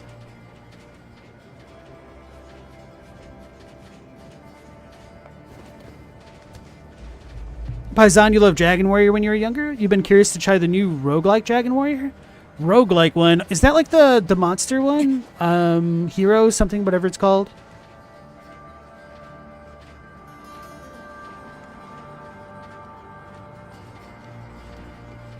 Chaddock said, the F Ultimate? Really? Yeah, I mean, I think it's extremely good. I never played Melee because I didn't have it. So get wrecked. Oh, Dynasty Warriors. Did I say... oh, you wrote in... DW, Dragon Warrior, Dynasty Warriors. That's funny. That makes a lot of sense. The new roguelike one. So is that Origins? I saw it. It looked like it was still a juggle fest, and that kind of turned me off of it.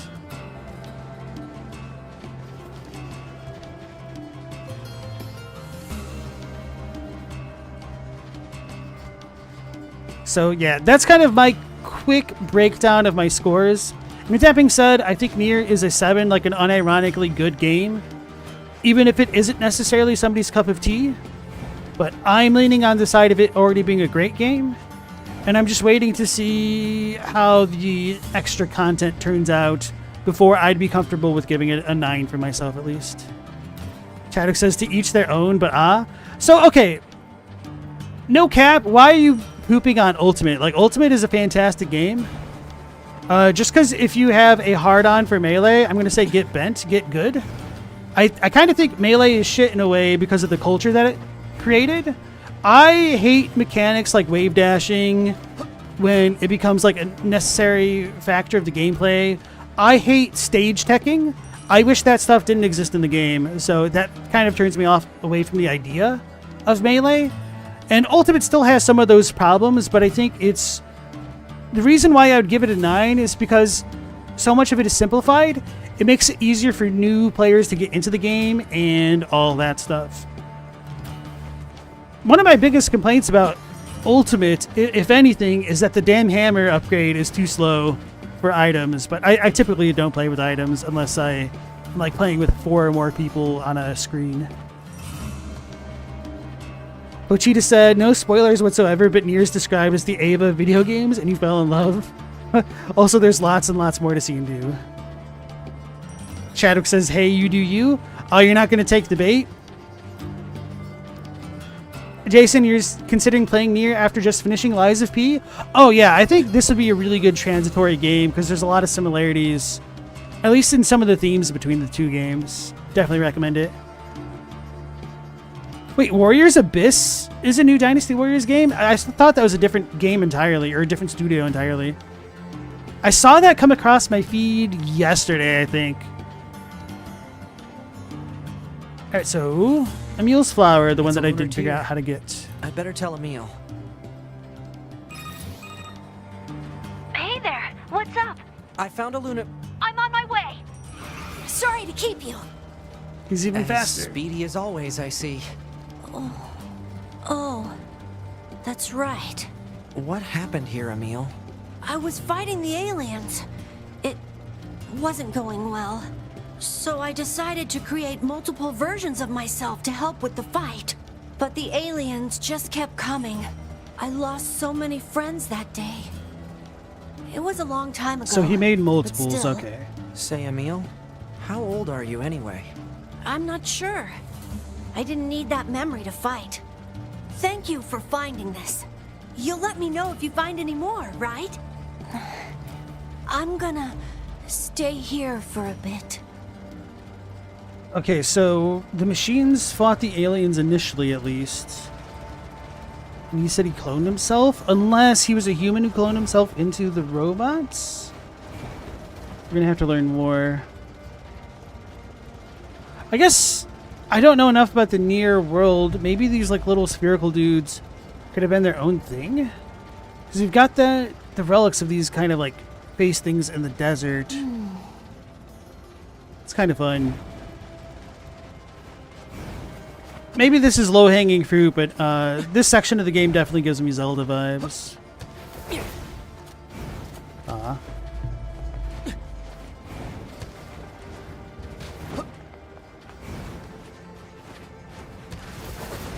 So it is the same franchise by Koei Tecmo. Okay, maybe I'll give it a second look then, because I think I just like scanned through like the video thumbnail and stuff, and I was like, I don't know if I want to like look into a knockoff Dynasty Warriors type thing. Which, to be fair, I mean, Dynasty Warriors is kind of a knockoff of itself. But I don't know, like, I've already got so many games in my backlog, and, you know, games cost money, which can be exchanged for goods and services, so that's always a big disincentivizer for me to just spend it willy-nilly.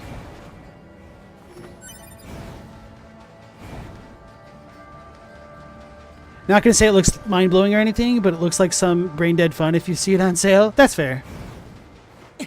Speaking of brain-dead fun, I still haven't played the Vampire Survivors Castlevania DLC and stuff.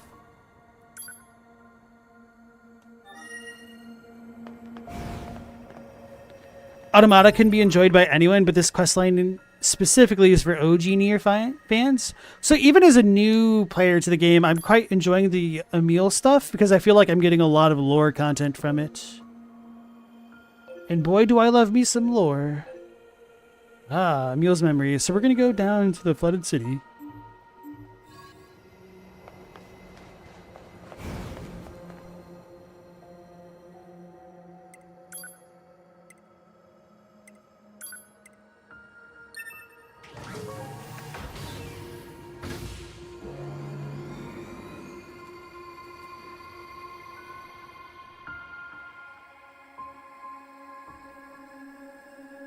So, some of the insane lore of the game is that more lore revelations occurred only during orchestral stage shows. That's pretty wild.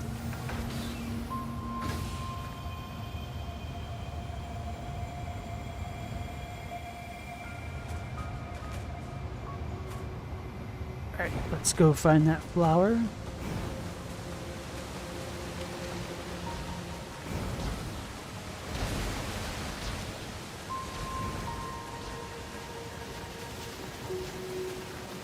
Wait, what is this?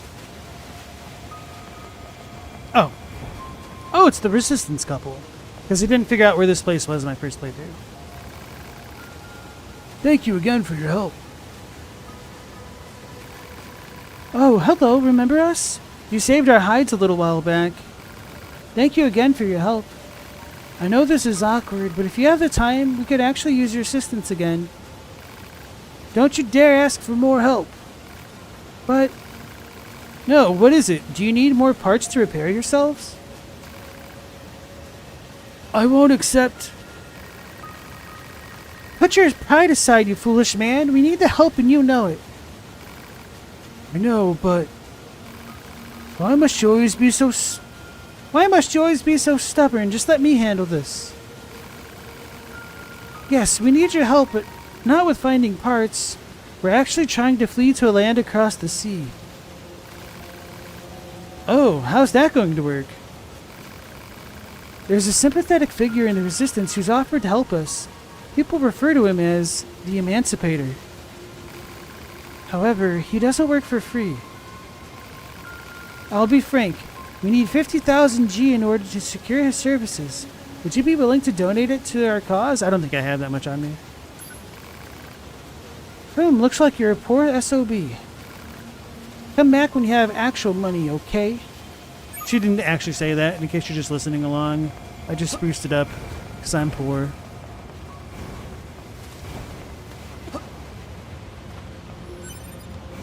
Hey, we got a black pearl. Sweet. I was gonna leave these things alone, but then I remembered I'm a poor guy. Did I just lose a machine core? I'm not actually poor. I'm sure I could sell a bunch of the non-consumable items for easy monies.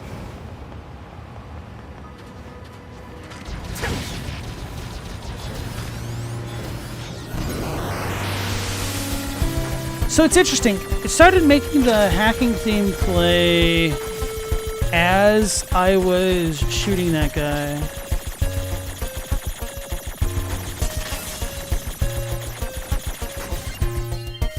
Before, like, the hacking in his game was even starting.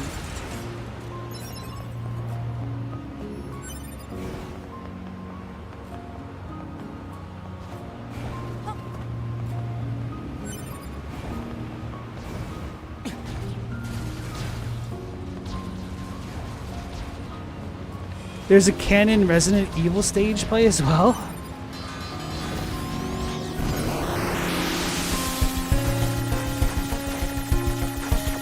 I mean, I'm not entirely surprised, especially considering how Bloodborne lore enthusiasts tried looking into the lyrics of their songs for some more hidden information.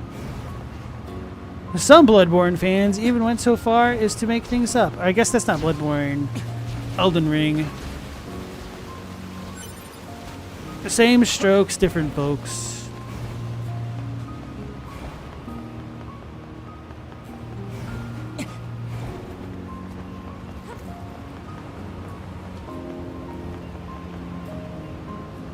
LP Poor, why am I even watching your stream then? Cause, it cures your depression. I'm relatable. I should probably tell Emil about this lunar tube. Sorry to keep you. I didn't even contact you yet. He's following us. Okay, so I can advance this now. Pochita said Lady Maria is your wife, canon. Counterpoint. Lady Maria is your wife, church canon. No, I'm kidding, because there's the normal canon. Do you have 40 strength, bro? Emil, are you okay? I just remembered. Thank you again. You've helped me remember an important place. Oh? A place very special to him. In thanks, I'll tell you how to visit it. Please take this key. Elevator key. Aha! The cave. What's it for? It'll let you access the elevator in the shopping mall. Never mind. You should head there whenever you have the time. I'm sorry. I need to stay here for a while. You go on ahead. You don't have the 40 strength? Tragic. Hope you're, a skill build.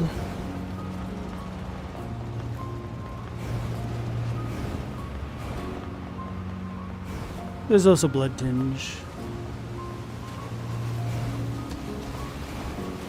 Nobody uses arcane in IRL, at least.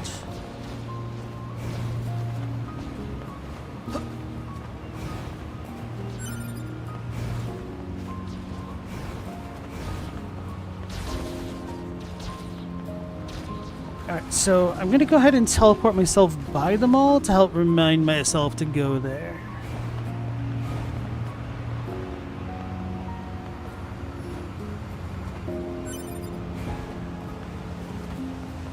Oh, that was bad. I just tried to jump to collect that. I think the talk about Bloodborne temporarily hijacked my brain and made the X the interact button.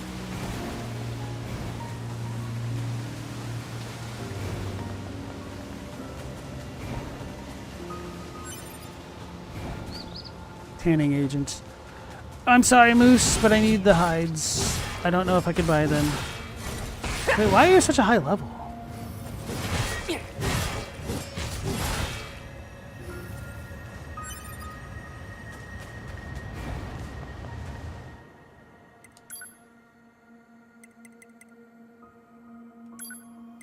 Hack the moose. It won't let me.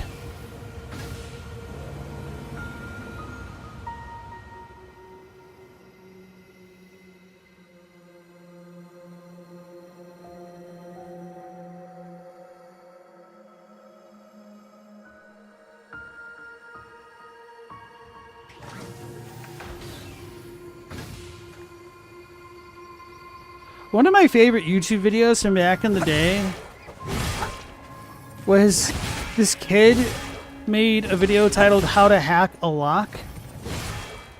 And he literally took like a padlock and quote unquote hacked it by cutting out like parts of aluminum cans to make like a little part that went inside the lock and it would shimmy it open. And he just kind of got eviscerated in his comments because he said he was hacking a lock. Or I don't even know how old that video is now.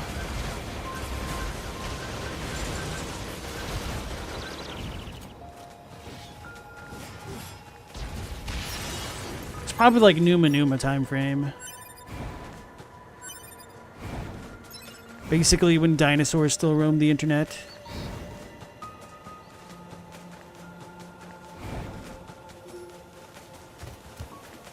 Wait, where? I wasn't paying attention. There it goes.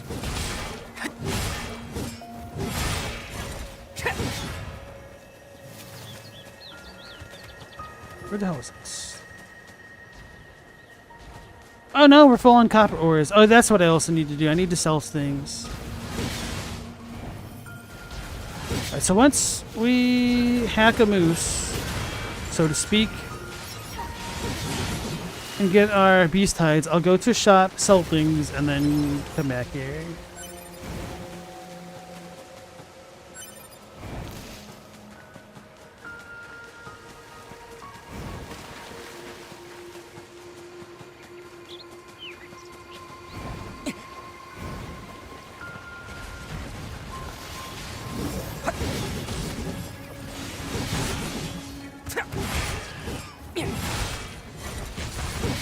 This is terrible. Oh, it's still alive. This is terrible. That they're not giving me the things I want. They've learned nothing.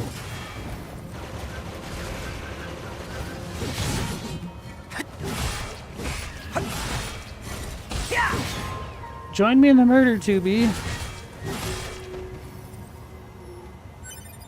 There we go. Alright, Paisan, you're gonna log off. I appreciate you dropping by as always. It's nice to see you again. Yeah, we're about to end things here as well, so don't worry. I just need to go shopping.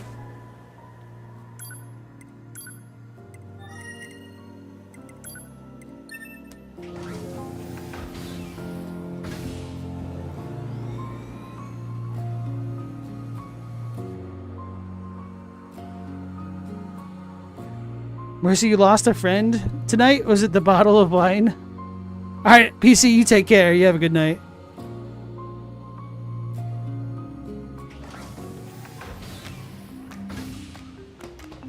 What are we doing? Selling.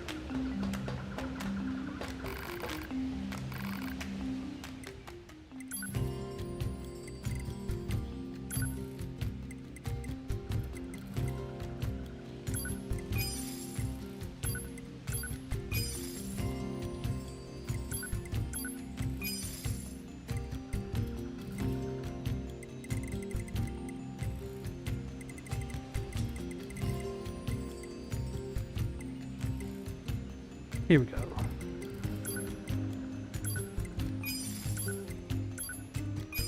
We need to hit 50 grand.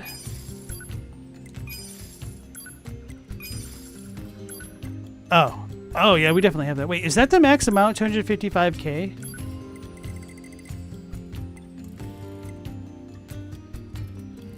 Probably not. Okay, definitely not.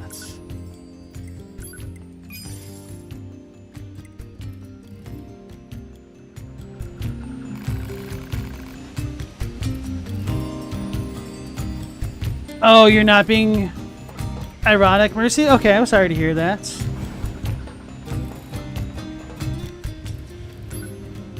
I guess that explains some things. Sorry, I was not picking up on those cues properly. Understandable, then. This is really awkward that we're ending now. Let me go back to the tower, though.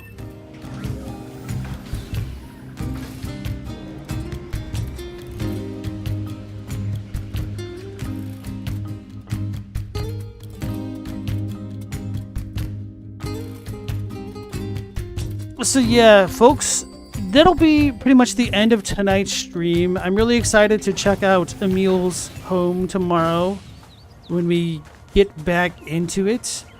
Starting to close off on a lot of these side quests, which is fun, and then I'll be able to do some more main story content, although that, like, nothing's really stopping me from doing that anyway. But yeah, making some incremental improvement now that we're not spending 2 hours fighting a statue to no avail. So, as always, thank you so much for joining me. I appreciate it. We'll be going live at the normal time of 10 p.m. Eastern Standard Time. So hopefully I will catch you on the next one. Until then, take care, stay safe. Last Protagonist out.